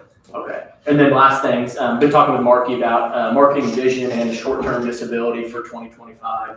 Basically, that means just going out to market to check different things on that. We've talked with Marky a lot about some changes to the vision plan that would need to take place for this coming year. And then also I think he's been having some problems with short-term disability. So just kind of taking that out to market to see what really can bring. But know that was fast and I talk fast, but any questions? So with most of these products, people don't have a motivation to do any of it. So our job would be, if it's better for the plan and equally serves the health needs of the employees, we would have to find ways to encourage them to do it, right? I mean, it's, again, if it costs me $20 more to go to CVS instead of going to Sheldon's, that might motivate me to go somewhere else. Or if I want to, that's what we need to do, is try to find creative ways to encourage people to do things that doesn't impact their health negatively, but will positively impact the thing, because we can't, I mean, if we spend $5 million this year on our plan, that's a lot of money for 215 employees and their families. And it was, a dollar we spend here doesn't go to a road or sheriff's department. Exactly. Or some other service. So high utilization, making it really easy and really cheap for people to overutilize is just something to keep an eye on. Yeah, exactly. And I think the big thing is, like you said, it's all about communication. With TrueScripts and RxProtect, who's your international, vendor, they basically do, like, once every quarter, they'll do like a marketing campaign where they'll say, TrueScript sees these people and they'll mention to them, say, hey, you can actually look into this international. It's going to be 100% free to you. And they're like, well, I've been driving down to my pharmacy for 20 years picking it up. Why do I want to get something shipped to me from out of the country? So a lot of it's just marketing and just communication with them to make them feel comfortable. But you're exactly right, Chad. But I don't know that a marketing piece, any of that is going to move the arrow at all. It's going to have to be one-on-one communication, I would think. Yeah. And I mean, I don't, like a lot of the things that you mentioned here, they're things in process, things we're discussing, these aren't things that are getting done. They're things that they're kind of being worked on. I guess I don't know what it is. If we focus on less things, if we do one thing really well, whatever it is, it's going to make the biggest impact. I just think something has to be done, because $5 million, if we annualize it, I know prices are going up, but that's just more than it's ever been. We have more employees on it than we've ever had. Just our costs overall are just, up, and our administrative costs per employee per month. I mean, I think we're looking at $65 a month, just on the per employee per month, just on the administrative stuff. Mm-hmm.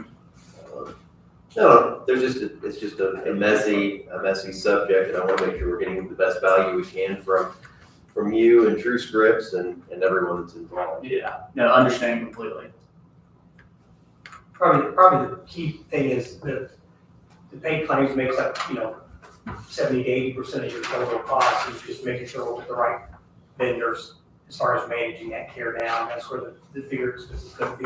And the one thing that's coming up in the market a little bit is you're not singling out anybody, is where you get into, I'm just kind of throwing this out, this is something we'll do an analysis on, is some employers are starting to look at gift cards. What was that? I'm sorry. Some employers are starting to look at gift cards for participation in certain plans. If it's something, again, it's all voluntary, but it's the motivation of, it's no out of pocket, but I would have been no out of pocket over here. Well, but if I'm going to get a gift card of this, and I'm saying, it sounds like an expense, but if you look at what you're going to save by shifting that number, it's insignificant.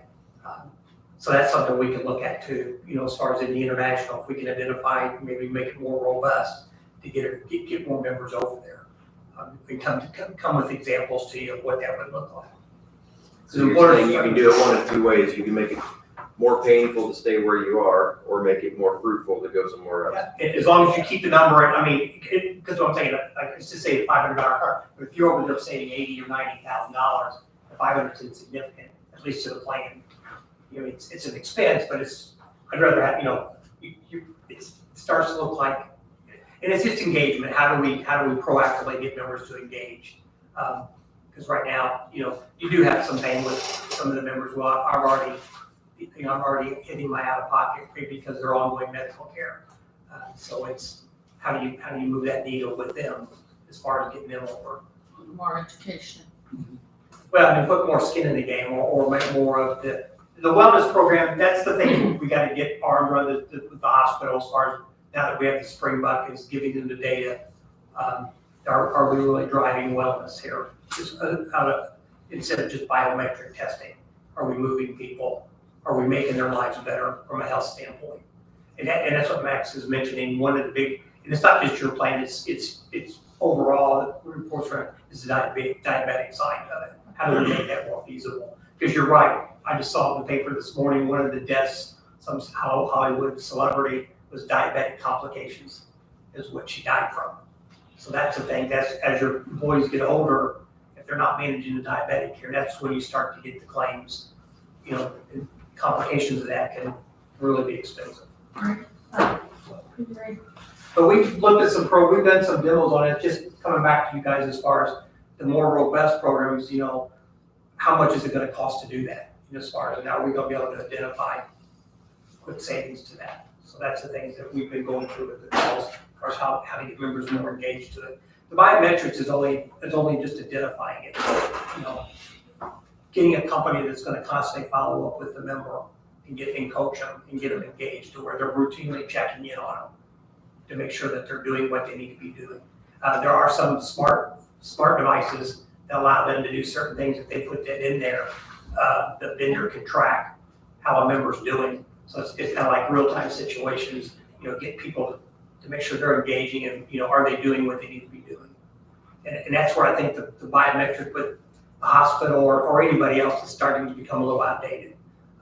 It's good, but you're doing it once a year. How do we engage with these people during the year? Because the once a year thing is good to do the testing, but what are they doing between here and here? As far as the members, and I know my wife's a diabetic and she's pretty active with the technology now that's out there now, just getting more members.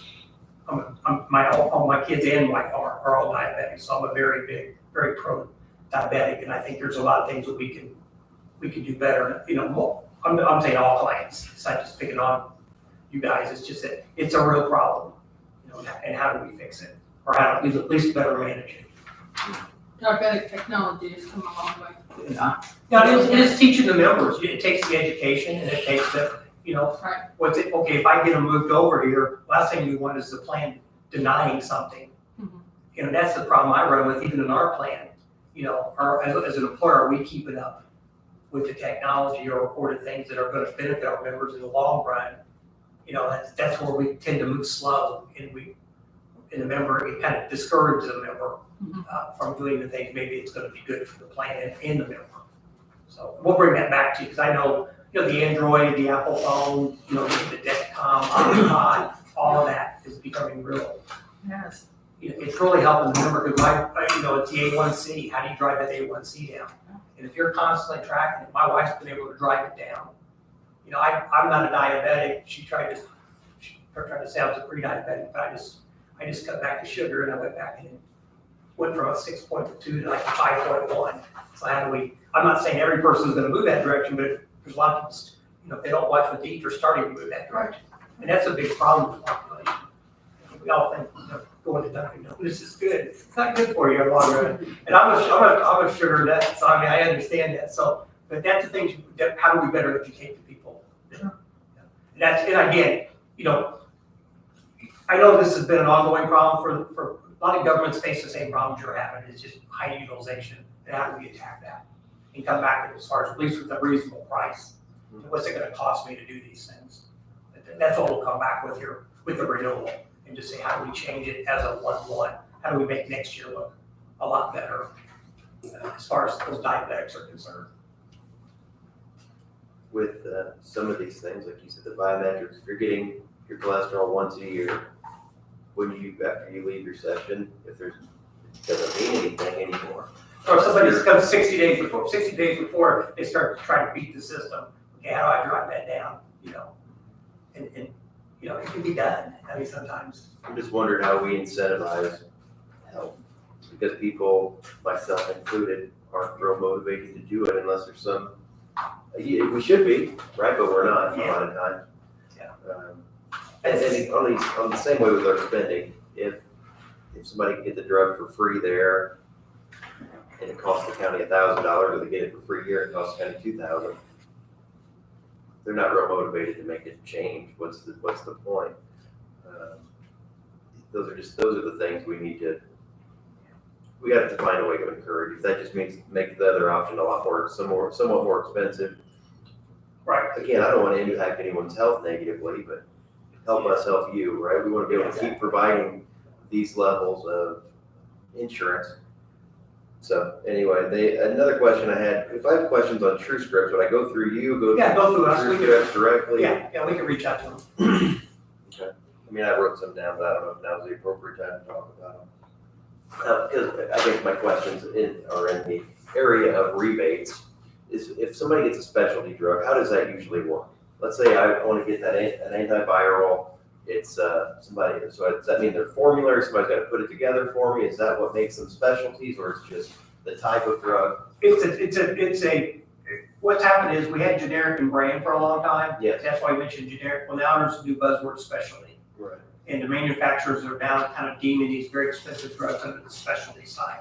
So those could be injectables, those could be, it really is the manufacturers kind of driving that. So what happens is if somebody's going to use a specialty drug, first person gets involved is TrueScript.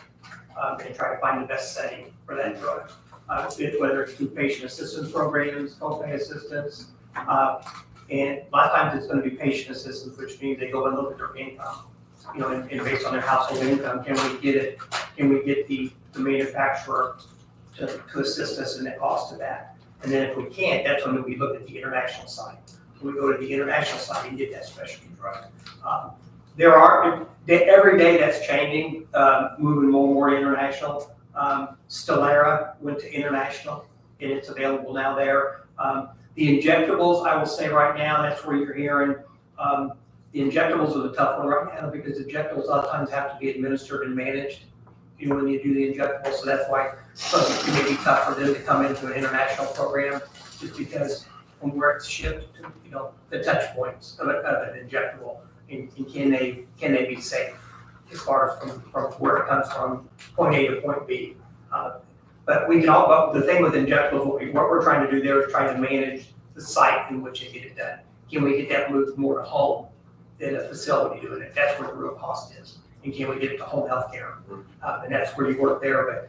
But the specialty drugs, we try to interact with them right on the front end. Typically, you're going to see it the first one fill in 30 days, and then they reach out to them because they don't always, they'll reach out to them in the first month, they identify it, because we don't know if that member's going to take that drug ongoing or not. So that's where they get that 1 month window, and then they attack it. And we'll come to marketing, Norman, they'll notify the plan, TrueScript will notify us in the plan that, hey, we've identified a specialty drug, and that's when they try to manage it with the member.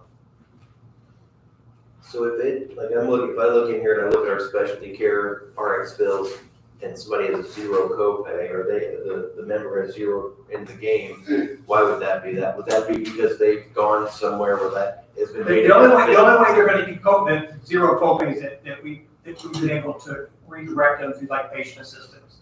And you're getting a big savings, and we waive the copay. That's what I assume. Yeah. Any other time, if you see a copay, means maybe there wasn't something available. Because there's more members that are paying zero for the very expensive drugs. Yeah. Than you would pay for just a brand drug, because they're getting funneled. Yeah. Is that right? Yeah. Unfortunately, the one that we are going to move international, that's the thing with it, through probably September, it's zero copays. And then the drug card runs out. But they're using a copay That card. copay card, Yeah, yeah. copay card. That's where the member gets a copay. That's the low, there's really two tiers. There's a patient assistance, which means the manufacturer discounts the drug where the plan saves and the member saves. But then the next one down, the lowest one is there's copay assistance. The member saves, but the plan doesn't save. And we had that with Humira when it first came out. I had doctors in Owensboro giving those cards out like they were candy. And I had Owensboro Grain over there also get hammered with Humira. So we had to figure out, okay, wait a minute. And a lot, and that's why I'm saying the doctors just giving that out when they gave it. That's kind of, we were able to get Humira over to now, patient assistance, so it's through there. But that's the things we try to watch. So the doctor is being kind to the patient, But not to the plan. it's doing nothing to the plan, but they get inflated. But that's why the TrueScript, there are a lot of PBMs that don't engage probably as much as TrueScript does on the patient assistance. If you look at the Anthems of the world, the Uniteds that are using their PBMs like Optum, and some of the others. It's just a number and they're just pushing it through the system.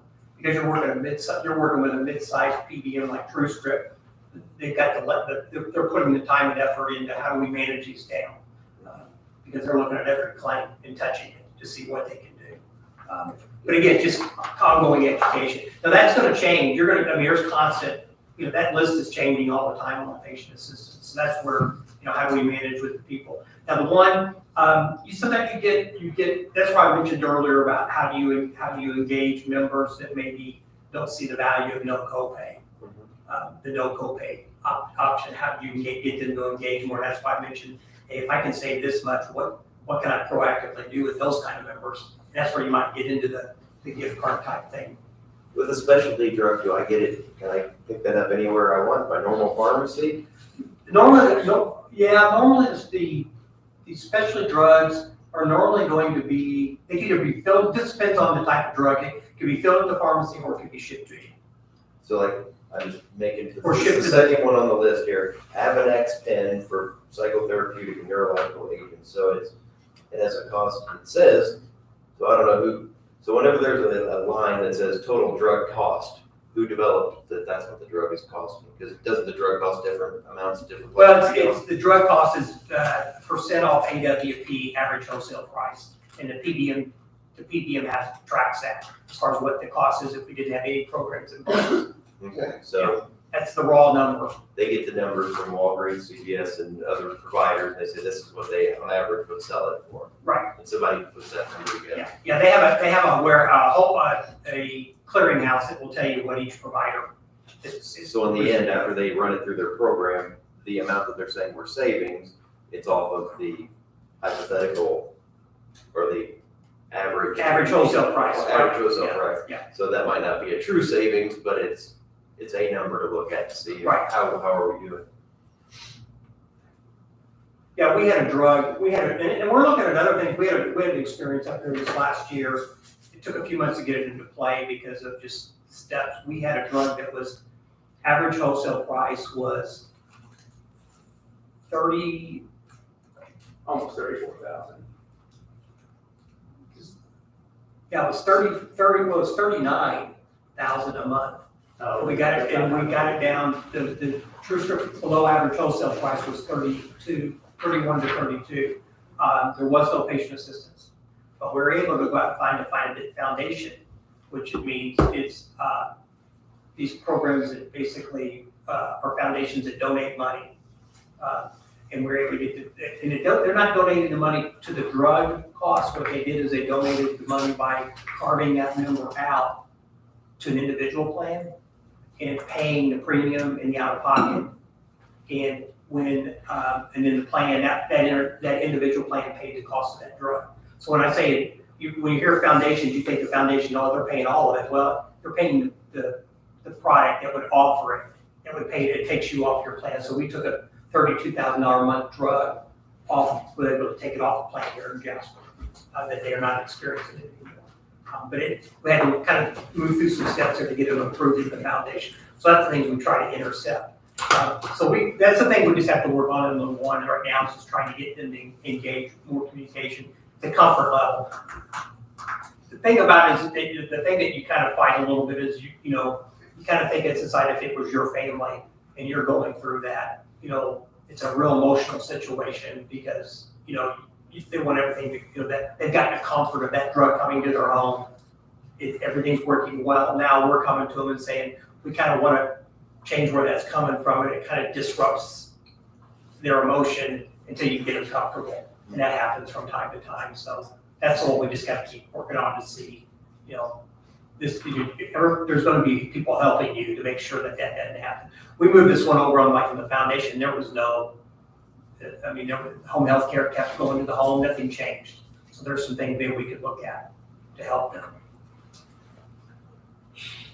Yeah, not just for the board. Again, I think the last time we probably talked about health insurance, we were averaging the numbers that we were using, we were saying, it's $17,000 or $18,000 per employee per year is what our true cost is. And then we kind of divided that out by the number of employees, and we say, that's just like them making $7 more an hour, right? Or some number.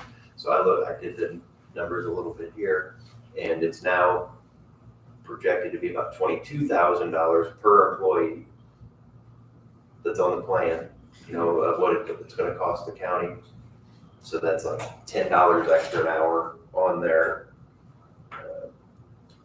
I guess it's not income, but it's a cost associated with, it's a benefit paid to that employee.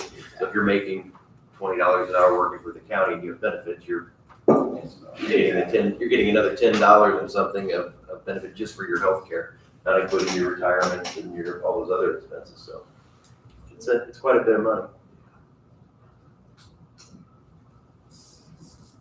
I think, Mark, you probably put that out previously, didn't you? Yeah, What are you really earning here? Yep. Well, and I know we have to keep reiterating that because people say, oh, that's not in my paycheck, but it is if you need health insurance. Yeah. Like a compensation statement. Yeah, yeah. And we gotta tell people too that, or reiterate that what we pay compared to your book of business is half. Our employees put in half of what an average company Oh, would. yeah. Oh, yeah. So I know we're Yeah, a little different, we're not Casper Engines or we're not Kimball or something, but it's still significant. So it is actually keeping money in your pocket. Exactly. Definitely If it for comes- your paycheck. Right, if it costs me 20 instead of 40 to go to my doctor, that's $20 I get to keep. Just thought it'd be something worth noting. I don't think I have anything else for these folks. I don't have anything additional. So can you tell me, Marky, who's on the wellness committee? What is that looking like? Or who helps make some of these decisions? Well, we try to get someone from each department. So, Purdue Extension's got someone, Annex Courthouse has people, Health Department's got a representative, 911, Sheriff's Department.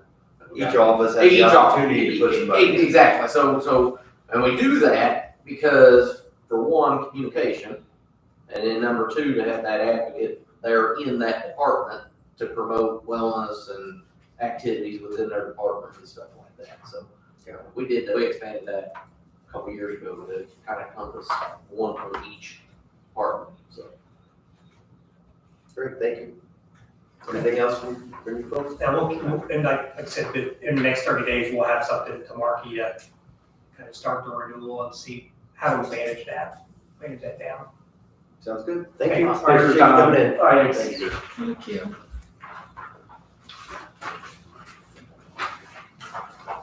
Sorry about your wait. We have You're good. Kids Day Courthouse Hey. Music everywhere. It's important stuff, healthcare. You're good. You got any solutions you can share with these guys? I texted my mom while I was sitting there. I was like, my dad works for Best Chairs. I'm like, do they do anything for an incentive wise? Because they do like health screenings. I'm like, is there anything like you were saying like gift cards and stuff like that? Like, is there anything? So I don't know if she has an answer. But They're happy to support giving gift cards anyway. Improve their health. They work hard to improve their health. They're gonna be taxed on them, just so you know that. there's always something. Something. I mean, really, if somebody says, we'll give you $250 if your cholesterol is better next year and your weight is down 5%. That's probably enough to motivate people to at least get it on that one day. Yeah. I mean, to start targeting to do something. You see everybody start dieting. The week before the start. A month before the. Challenge is on. Yeah. Well, and like he was saying, if there was an app or something to send like every month, don't forget your $250 is waiting for you March 3rd or whatever. If your weight's down, blah, blah, but, you know. The MyFitnessPal thing, you can hook up with other people and they can say, look, Susie's lost 2 pounds. Right. You know what I mean? You can kind of do a little bit of that too. You Yeah. don't want your friends knowing you're still a fatty. Right? I was like, they know I'm carrying that extra weight around. All right. Oh, Can gosh. you please tell us what Anyways, you've got going on? Yes, I'm Kaylin Sedgwick. I'm the current chairperson for the annual Kids Day up here on the square. That's the event where kids make and sell their own homemade products. And it can be food, woodworking, jewelry, what have you. We utilize the square and the streets jutting off. And I'm just seeking permission to be able to use the courthouse bathrooms during that event. The event is actually 10 to 1, but they set up and tear down, obviously, prior to and afterwards. So if they could be open like 8 to 2. Your paperwork doesn't have a date. Oh, It says 30th annual, and it's from 8 to 2 p.m., but it doesn't say what day you want it. that's important. I can write that on there for Sure, you. please do. Just to say, I didn't look at it. May I write that? So what date is it? It is Saturday, September 28th this year.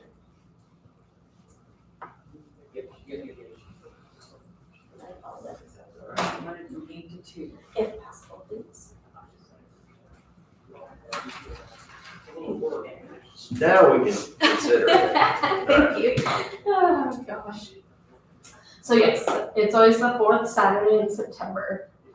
So this year is the 28th.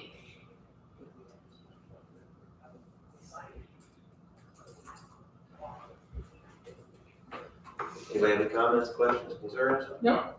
I'll move that we approve the Kids Day event to use the restrooms, have them open from approximately 8 a.m. to 2 p.m. I'll second.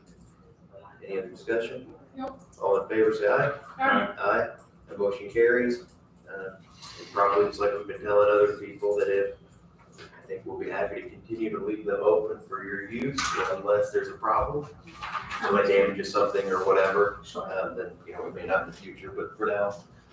Is that something like after the event that I should go down there and kind of look around? Do I need to be cleaning anything up? Well, that would probably be in your benefit if you want to use it again next year. So if you went, because if our maintenance person came in on Monday and said, can you believe it? We went in there and whatever, What happened? fill in the blank with something negative, then that would probably wouldn't hurt for whoever's running the event at 1:30 to go through there and say, there's nobody hanging out in there.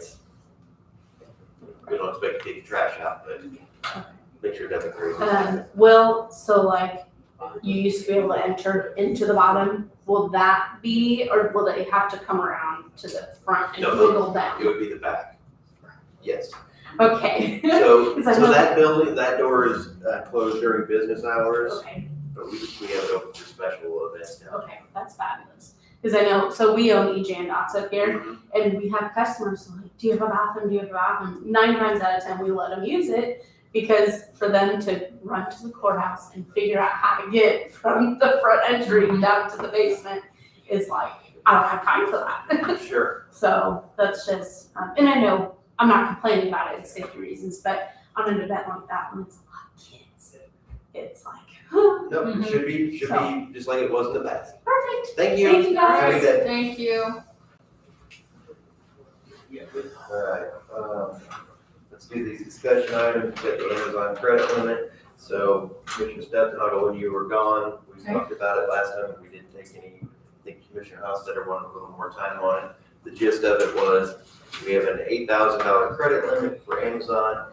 We have people that, over all of the departments, that is often spent to the limit. And the limit doesn't, just like your credit card at home, you have to pay part of it down, then it's available to spend again. Right. And so we've got departments calling the auditor's office saying, I have a $800 thing I'd like to put through today. No, you can't do it. Check hasn't cleared from the last one or whatever they are. So what I brought up for consideration last meeting was the health department has a lot of money from grants and from some funding that they have to spend. And so they are one of our higher utilizing areas.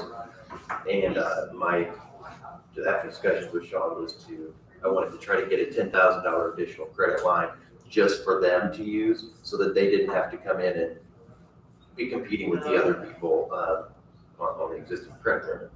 So the auditor's office looked, I think where we left it was they were going to look into it to make sure it was possible. We did not approve implementing it. Commissioner Hostetter said he wanted to have a couple weeks to look into it, and so that's kind of where we are today. So We did reach out to Amazon, we can increase our limit, but we can't separate. So the limit would be, but we can't increase it that high, we can only go up 8 million. So we'd have total, but we can try to manually track who does what, but you can't give them their own and us have our own. what I think it would accomplish would we would tell health department, you have $8,000 limit. So you put in as much as you know, if you have $8,000 to spend, that's fine. Don't go over it. You can't get into that other 8,000. And then Stacy or somebody in her office would kind of manually make sure that sheriff's department, auditor's Every other office, department. every other department doesn't chew over that other Okay. 8,000. So the good thing about it is none of the departments will any longer have to be, can I buy this, you know, if it's maintenance, can I buy these toilets and cleaning supplies, or it would just kind of free that up. We're hoping. So it would help it would help all departments, I think. So, Now, if they Commissioner get up to Hoffman? the 16,000 limit, then it's gonna be stopped again. Sure. Okay, I'm fine. Your But it feedback? does put the county at more of a risk because it's 16 now versus 8. And this is like a credit card, just It's for a, Amazon, it's a credit limit. credit limit with Amazon. Yes. Yeah. Do we have a report that shows what we buy on Amazon? I get notified every time somebody buys it, and it's I a mean, lot. I'm assuming you can log on to Amazon and look and see a list of what we're buying. I'm just kind of curious what we're buying that we're $16,000 a month. I mean, I've looked at the screen when she was going through it, and if it doesn't make sense, then she calls them and says, Well, I understand this doesn't that. work. But yeah, so I mean, That's almost $200,000 a year we're looking at spending with Amazon, and I Office just, supplies, maintenance supplies. so to his point though, when somebody makes a claim, can one of us or somebody from the public go to open that claim and say they bought 5 of this, 2 of this, and 1 of this? I don't know. My assumption was that they could, but I don't know if she's for that or not. You can ask her. I don't know. Because that would make sense, because you want to make sure that we have a record of people not spending it. I mean, it can be anything from paper, pens, to a toilet inner. I mean, whatever they're buying. So I guess I mean, I just like to see us spend less money with Amazon and more money locally. I mean, we're the local government. And we're spending our money with God knows who, and Well, and I know, and I've heard Sean make this comment, are you gonna spend an hour me driving out there trying to get something? No, but I Or know me sitting if on you're the gonna- desk, hit a click, it's gone and it delivers office to you. supply wise, I could probably call over up in office supply and tell them exactly what I need. I might spend a little bit more, but I'm benefiting a local company versus, you know, a giant importer essentially. It's the easy way out. It's the lazy way out. I can go to Amazon and find anything. I get it. I understand. And I if you understand go how within a easy it 2-minute is. click. Delivered to your door in some cases. But at some point, these local guys aren't gonna be here anymore, and Amazon's gonna say, okay, now we can raise that price up to whatever we want. And we're gonna be sitting holding the bag, saying, boy, we should have done that years ago. I feel like the higher we raise that credit limit, the less people are gonna try to use local suppliers. And the more they're just gonna resort to tapping it in on Amazon, and next day it's here, and just not a fan. And I can see the other side of it as well, is going out and trying to find. Right, I mean, I can see, I see I'm both just sides. telling you what the argument that I hear, so. And I Did you understand talk to that. Sean? No, he was supposed to get a hold of me, I think, last week, or maybe I got my wires crossed and I was supposed to get a hold of him, but he had called me, one day and I told him that, I don't remember what day it was, I was at work and I said, I can't really do it today, but if you get a hold of me, Monday or whatever it was, but we never got together. I mean, I see where I you're guess I going want to know philosophically. more so, what are we buying that we couldn't get here locally with the trip to the hardware store, or a trip to an office supply, or even Walmart? I know Walmart's a big corporate giant as well, but at least they employ local people. Amazon does absolutely nothing for our community. So why are we wanting to send them $200,000 a year? Well, Sean's argument, the most recent one was, if he's buying 6 car seats, he gets them on sale for $120 a piece. He's able to provide 6 families with car seats. Because if, say, he has $720 to spend on car seats, he can get 6 of them through this, so 6 families get a car seat, keep their kids safe, or they can go to Walmart or whoever locally and pay $200 a piece, and now three families get car seats. Well, like I'm saying, I'm not saying that we have to quit using Amazon altogether. It's got its place, it just keep raising this limit. We just raised the limit to $8,000, now we're looking at doubling it. And then when that's not enough, we're gonna, and we would go more, but we can't, because Amazon said we can't. Well, yeah, it was like, raise that, tickets. So And I understand that argument. That argument makes perfect sense. But all in all, if I need a pack of ink pens and I'm one of these offices, guess what I'm gonna do? And that's There what's it is. happening. Yeah, it's too easy to get it. It is easy. But we're leaving our local companies hanging in the lurch. I say that's why, the local companies, I think they adapt, and what are they strong at? What can they do? And the reason I bought the things I bought from John when he came to my office was because he came to my office. Right, and they don't do that. And they quit doing that. So I mean, you have to They give still us, deliver though, do they not? Well, you have to go online and order it, and it has to be a certain amount for it. Sounds similar to Amazon. so I'm just saying it's, anyway, I know where you're saying, I know what you're saying, I philosophically agree, I but mean, you guys practice. can vote against me, I'm not about to raise the limit with Amazon. I think we're taking an easy way out on this one. Our offices are taking an easy way out on this one. I understand it's easy to log on to Amazon, not everything on Amazon's cheaper, a lot of things are. But we're not even gonna do the homework anymore because it's just too damn easy to just log on, type in what we want and get it.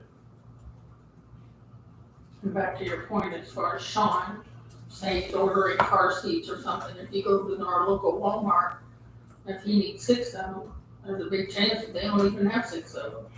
That's, in some cases, But in some products. cases, if you put in a little extra time, you might be able to go to our local Walmart and say, hey, I'm with the health department.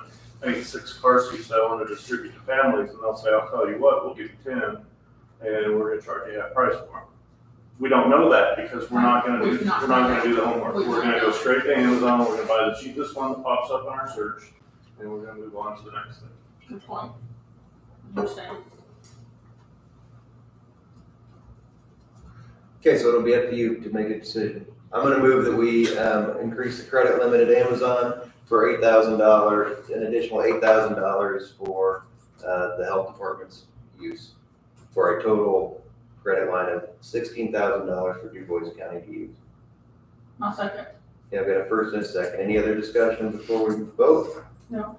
All in favor of the motion, say aye. Aye. Aye. Anyone opposed? Aye. Motion carries. Next up, Well, on that same route, I want to do a credit card policy update. yes, I did get a second card. I had to split the limits on the 2 cards. We currently have a $10,000 limit. I had to split them among those 2 cards. So we have one card that has more that we're gonna keep here for use, and the other one's gonna go on a travel policy when people get hotel rooms. But we've had our first one go out and it already came back with tax on it. So we already have an issue on week 1. Surprise. So and for what reason do you think that happened? I don't know, I just got an email saying it has tax on it. Just came back. So when someone checks into the hotel and uses that credit card, you need to make sure that they know that So I don't know all the details yet, I'm gonna have tax to figure it out. exempt. I mean, that's Yes, on that's why we're person taking our checking county in. card. Well, and I assume you send a certificate with them as usual and all that fun stuff. Like I said, I don't have any details, I just got an email says, got charged, it came back today with tax on it. So we're gonna have to look into that. But that's already an issue on the first try. So I guess, if nothing else, we do it the same way we did it in the past with, like I said, I remember when I went and stayed in Indianapolis, there was some hassle with the check or something, so I said, just put it on my credit card and I gave the tax. So it was simpler for me and it just got it done, so that's what I did. But I did the same thing 1 year, Commissioner's Conference. Well, or was the easy way. I think it cost me $20 or $30. So, We're working through it. So We're again, still in that's the why- trial period. That's why this is a trial period. We'll see what works and what doesn't, and I guess not knowing anything about the situation, that's what I would say. Employee, you should have known better. You're eating the $15 or whatever. That'd be the same as if they, That should have been addressed as soon as check-in, you had the exempt form, you had everything before you hand me that Well, receipt to bring back, when you That check should out, have you have that receipt, taken you care got that receipt, make sure it's not on there. right? sorry, this is wrong, right behind the back. Exactly. Because now, after the fact, we gotta call 13 different people probably to try to get that $13 For at refunded. least an hour and a half. Right. Well, I mean, we'll see what we can do, but I just wanted to let you kind of know. Thank you. Sheriff's cars. Is that you? Sure. I can gladly give you an update because I have been messaging with our deputy moderates on this. He has advertised for the vehicles that were determined to be advertised at our last meeting. They're running in the paper this week and next week. Bid opening will be on August 5th at our first August meeting. Were we able to get the Explorer off? I didn't ask that question yet, but I can look into that too. And then Because that's going to community corrections, correct? That's the hope. So we started with what, 4?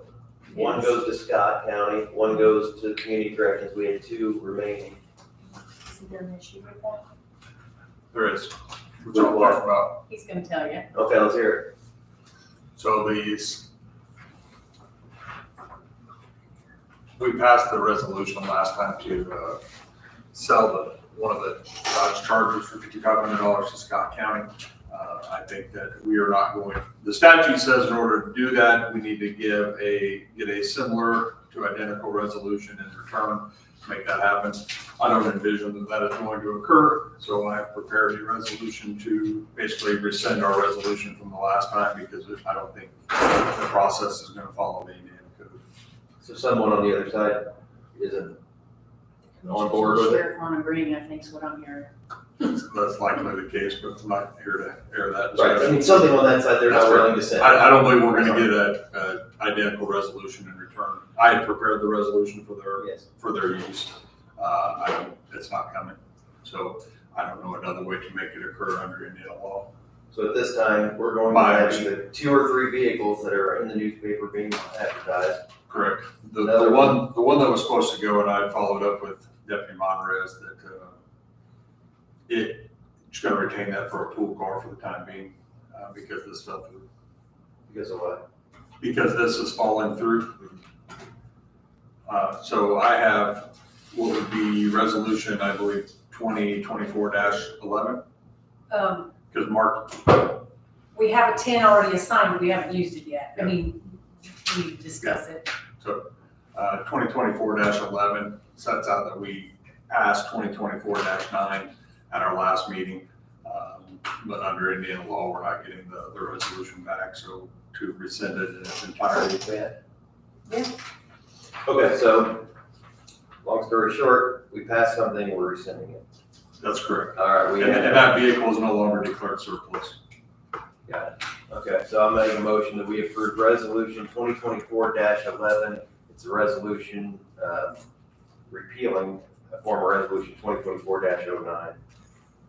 I'll move that we approve this. Second. All in favor, say aye. Aye.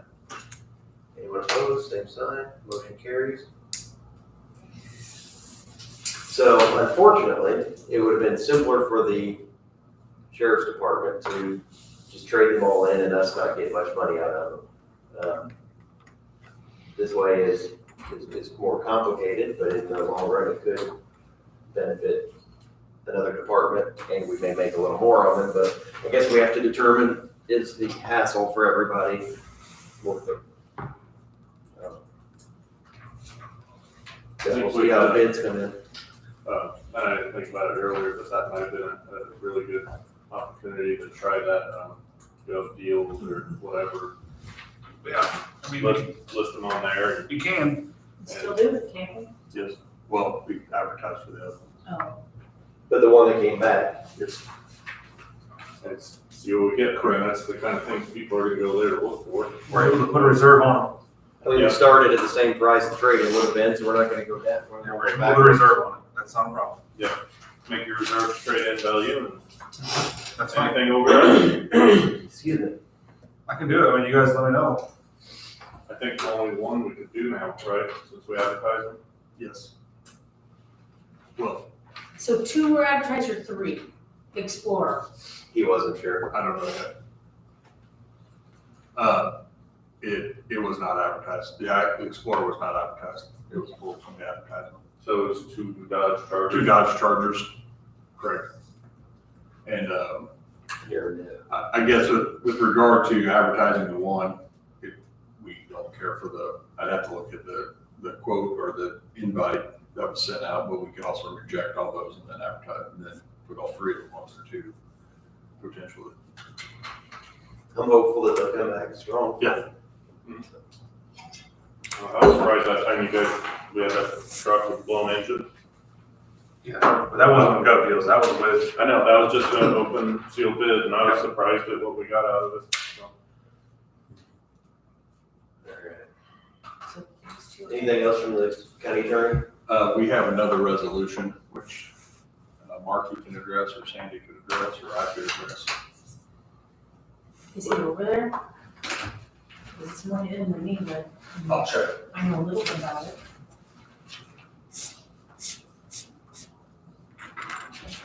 I think he came and talked about, getting rid of the core bridge, retirement, AIG. Mr. retirement Rhodes, plan. I'll go ahead. So,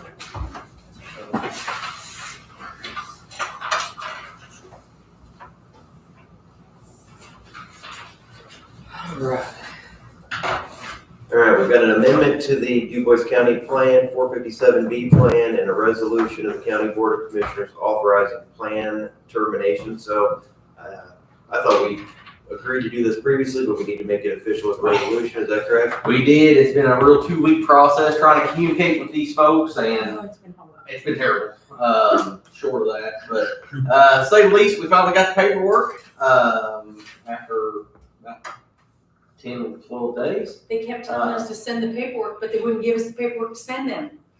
Yeah.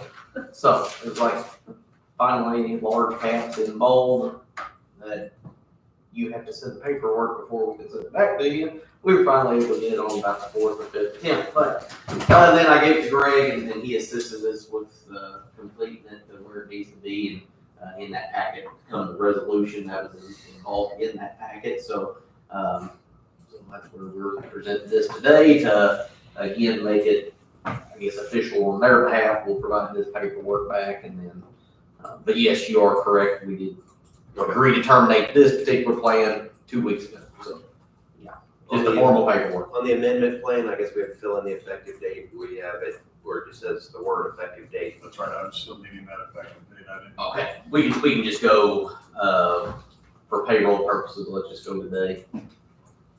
So I'll let you fill that Okay. in, but we'll have it effective as of July 15, 2024. But we'll go first with the amendment to the DuBois County 457B plan. In effect, it's terminating this portion of the plan. And I'll move that we approve that. Second. Any other discussion? All in favor, say aye. Aye. Aye. That motion carries. Next up, we have resolution 2024-10, a resolution of the Board of Commissioners authorizing plan termination. So this one probably should have went before that one. Yep. Sorry. Just trying to tell you. Anyway, I'll move that we approve this resolution to sign the other one. I'll say.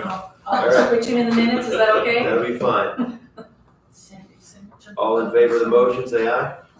Aye. Aye, motion carries. You got too far ahead of myself. You're both of I'll those switch you swore, I correctly believe in in the it. minutes. Thank you. Yes. Can you folks just insert this based on that Word document? That's not all that happens. Okay, yeah.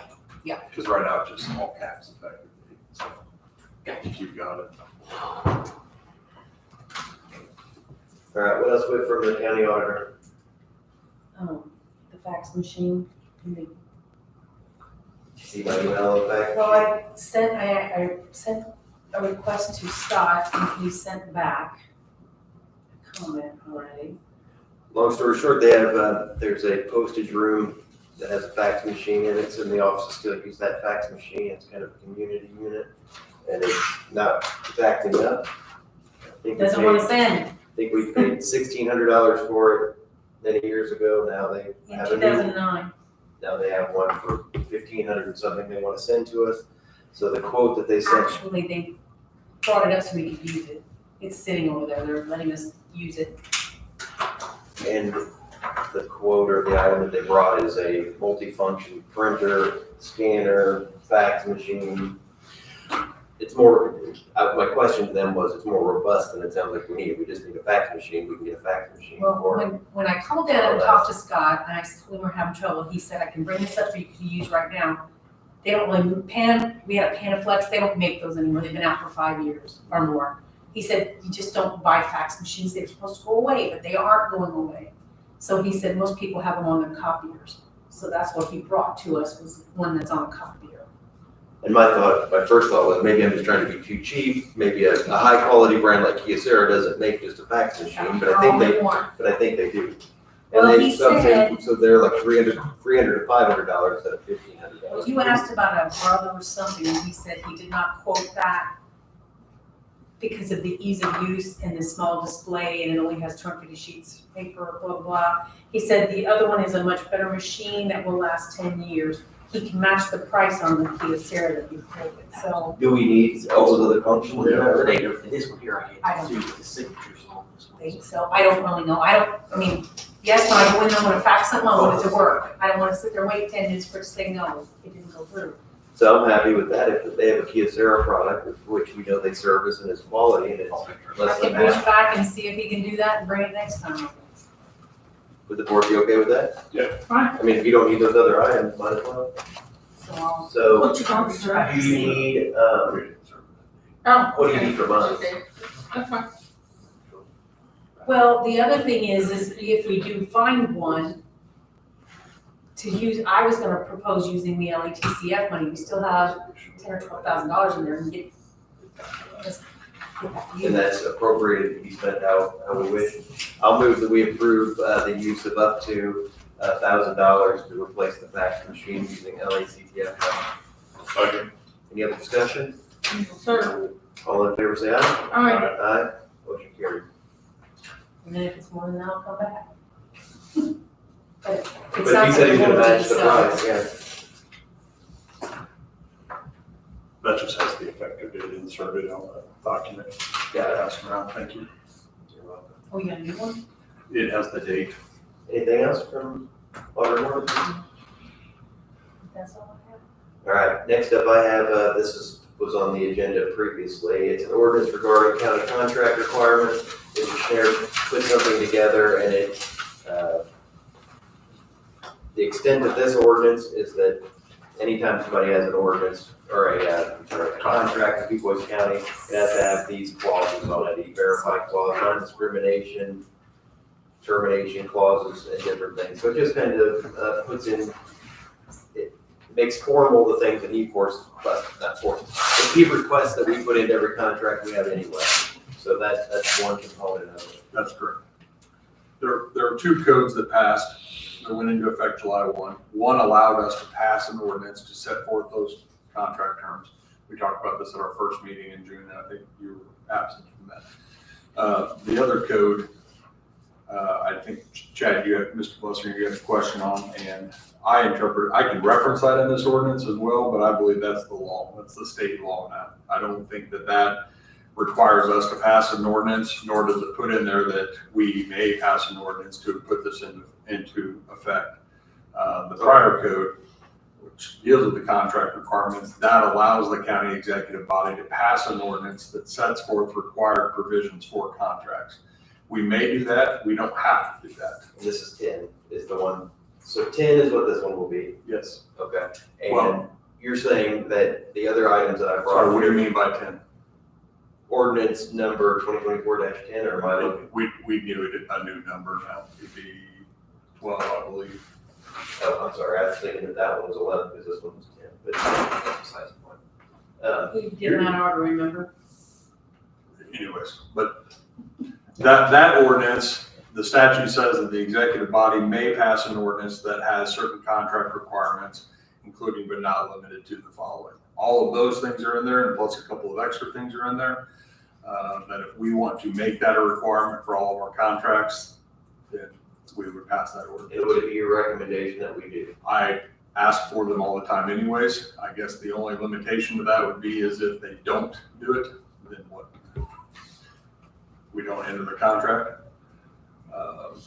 There's nothing that spells that out necessarily. As opposed to right now, I'm telling them that, hey, we want this, please put this in there. I would recommend go ahead and passing it, and then we'll deal with that as it comes up. So we have here that it says that if highway department's gonna do a contract, they must have these things in it, or, any department. Must include standard contractual language as set forth in the exhibit, and exhibit A.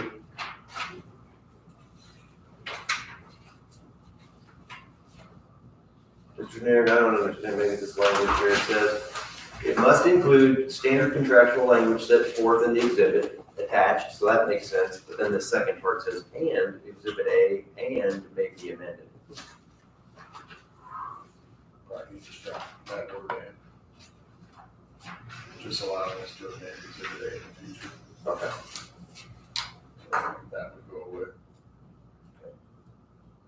Yes. Do you have a more updated version of this, or is this one still? That was it. So, all right, so let's drop one word from there. So you guys, does the board wish to go forward with this ordinance to require the? Just to change that as well. Put in, what is I it? can change whatever needs to be changed. You know the ordinance number. Oh, It would that's be it. 12. Yeah, it'd be 2024-12. So you can replace the cover sheet Yes. with the proper one. So the only other, so I'll move that we approve ordinance number 2024-12, which will require standard contractual language for county contracts. I'll second. Any other discussion? No. One other point, there is the word "and" in one space that will be stricken from the ordinance, as noted there, just for Thank you. clarification. And Sandy, when I email it to you, I'll have that changed. Okay, so you're taking off this word right here?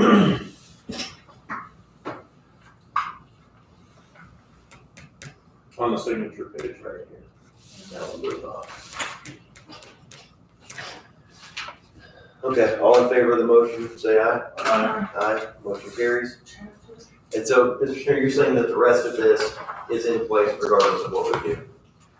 Did you? Yes. I've read that through, I started printing all that. I've interpreted that since the act was enrolled, that's in place regardless of us passing an ordinance. So the remainder of this new law complicates or clarifies, depending on how you want to look at it, how the contract process works.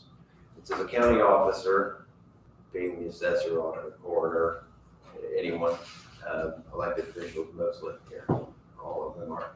If they want to do a contract for which funds have been appropriated, the county officer, any of those officers must have the county executive, us. They must, or they must submit it for our review under this chapter. So they either have to have us execute it, or at least at a minimum give it to us for our review. And then there's a whole laundry list of stuff that we're supposed to do with it.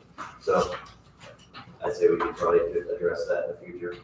Right, and I think the discussion we had back in June, or maybe in another meeting as well, is that I think at a department head meeting, basically my goal was to get a flow chart. I think I told you last time I didn't know how to make a flow chart. There's a statute, but they don't have that technical capabilities.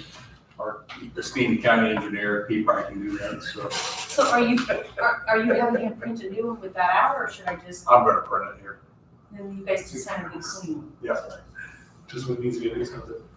So That's what you heard, Steve. Abilities probably, do a clean code. And then all these are, got blanks in them for a reason? Yes. Right, because they would be filled in by per each contract. Right, because in So those when- contracts, sometimes they'll refer to them as a contractor, they'll refer to them as the company, that's the blank spot. So, do these get filled out when people do contracts then? Yes. Okay. So right now, what'll happen is when you bring a contract, they'll give it to Mr. Schneider for review, and he'll say, please have them add all these things. Correct. And then we'll negotiate that work. Correct. If you weren't following what this is, it's, the way I read it is all contracts are supposed to be executed in the name of the Board of Commissioners of Du Bois County. And I think sometimes now it's different departments are doing it in their own name without review, and the law is just saying that the county attorney and the county executive body are supposed to review them. So So, we'll dig into that probably further. Which I do review a number of contracts with the county, I just don't know that if it's every one of them or not. Because obviously if I don't see it, then I didn't know about it to begin with. And I've talked to department heads and said, how did you manage to get this one thing done? Well, they had to have a contract, they had to have an agreement to do certain things, and they said, oh, I didn't think that I would have had to really go through a process. so are you, you're printing it? Yes, I'm running around. Well, I just wanna know what I need to do when people, because sometimes you don't know that they're doing them. Right. So. Are you planning on a department head meeting then to discuss this, or? I think that'd be a good idea. I can do the next department head meeting and bring up these issues. Excuse me. Do you wanna set Yes, let me do that. So, I think you've done one, right? And you did, I think, I was thinking the two of you did the last couple, didn't you? I did the last one. I don't remember the last one I did. Yeah, I'm not sure. And to be fair, I don't remember my last one either, so. Well, if you wanna do this one, then I guess I'm. That'd be fine. How much time do you think we need to give? A couple weeks? to, Or do you want to shoot me a date when you look at your calendar? we'll change it to. I don't know my calendar with me, but- What are we changing this?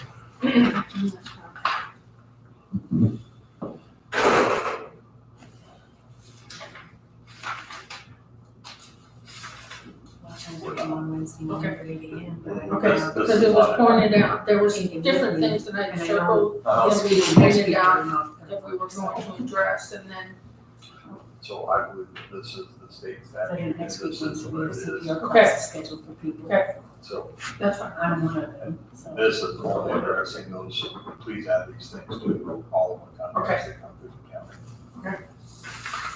I feel like To all make of sure, them. because I wasn't here on the July 1st meeting, and I didn't know what was discussed, what was We did. on that, okay. I'll check for it. And I'll check. We appreciate it, Greg. I just want to make sure I get on camera there.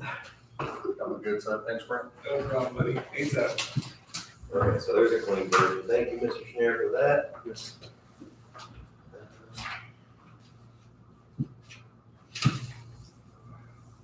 So Brent, you'll let me know something on that parking situation at the health department, so I'll mark that off in here. We did put the comprehensive plan in our budget. We're working on the credit card policy.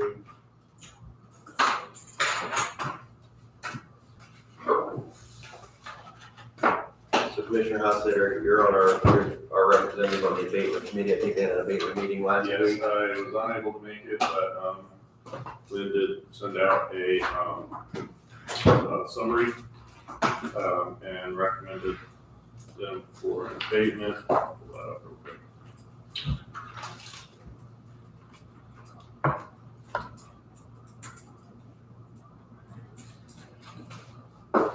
With a deal like that abatement committee, is that something where if you can't make it, can you let us, I mean, would it work that way? I had every intention of being there. I had a meeting at work that was supposed to end sooner, and by the time it ended, we 20-30 minutes into the meeting. Right. And at that point, I didn't see the point in going up that late. No, I just don't know the nature of the thing, so in the future, say you No, you knew you weren't gonna make it, doesn't matter. I knew I wasn't gonna make it, I would probably let one of you know. It is, we go through a scoring sheet. It's pretty cut and dry as far as how the scoring sheet goes, 0 to 50,000 investment is 1.50, so on and so forth.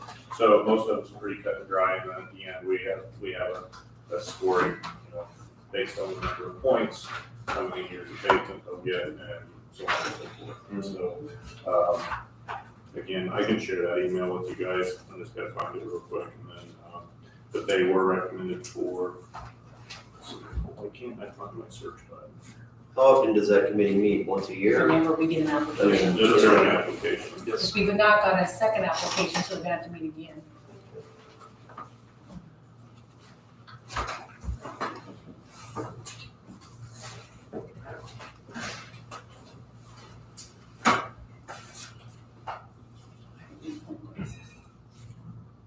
Okay, so scoring based on total points of 85, they would get a 100% abatement in year 1, 80 in year 2, 60 in year 3, 40 in year 4, and 20 in year 5, and that is for the personal property.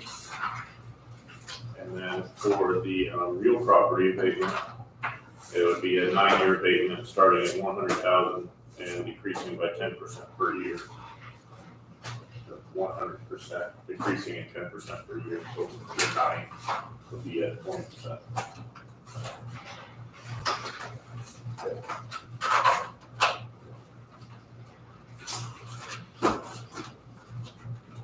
And then sewer district, if you're back from Heath, No, I'm going to talk to him today. I don't put the exhibits in the minutes, but I just put the ordinance.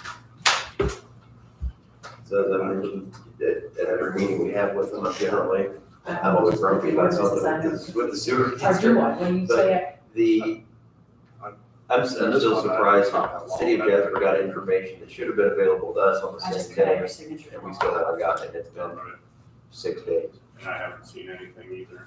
I just forwarded it to you guys so that you know.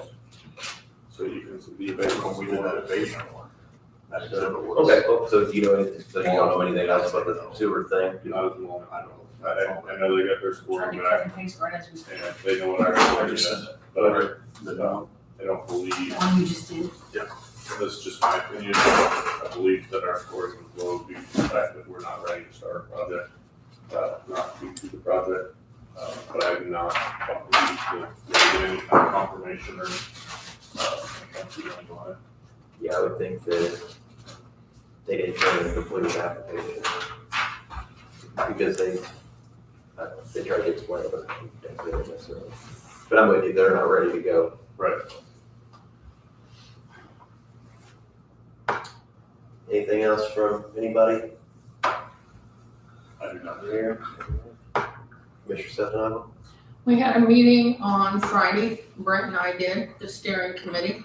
I thought it went very well. You too. I agree. Same streets for We're all. waiting on a packet from them yet. Yep.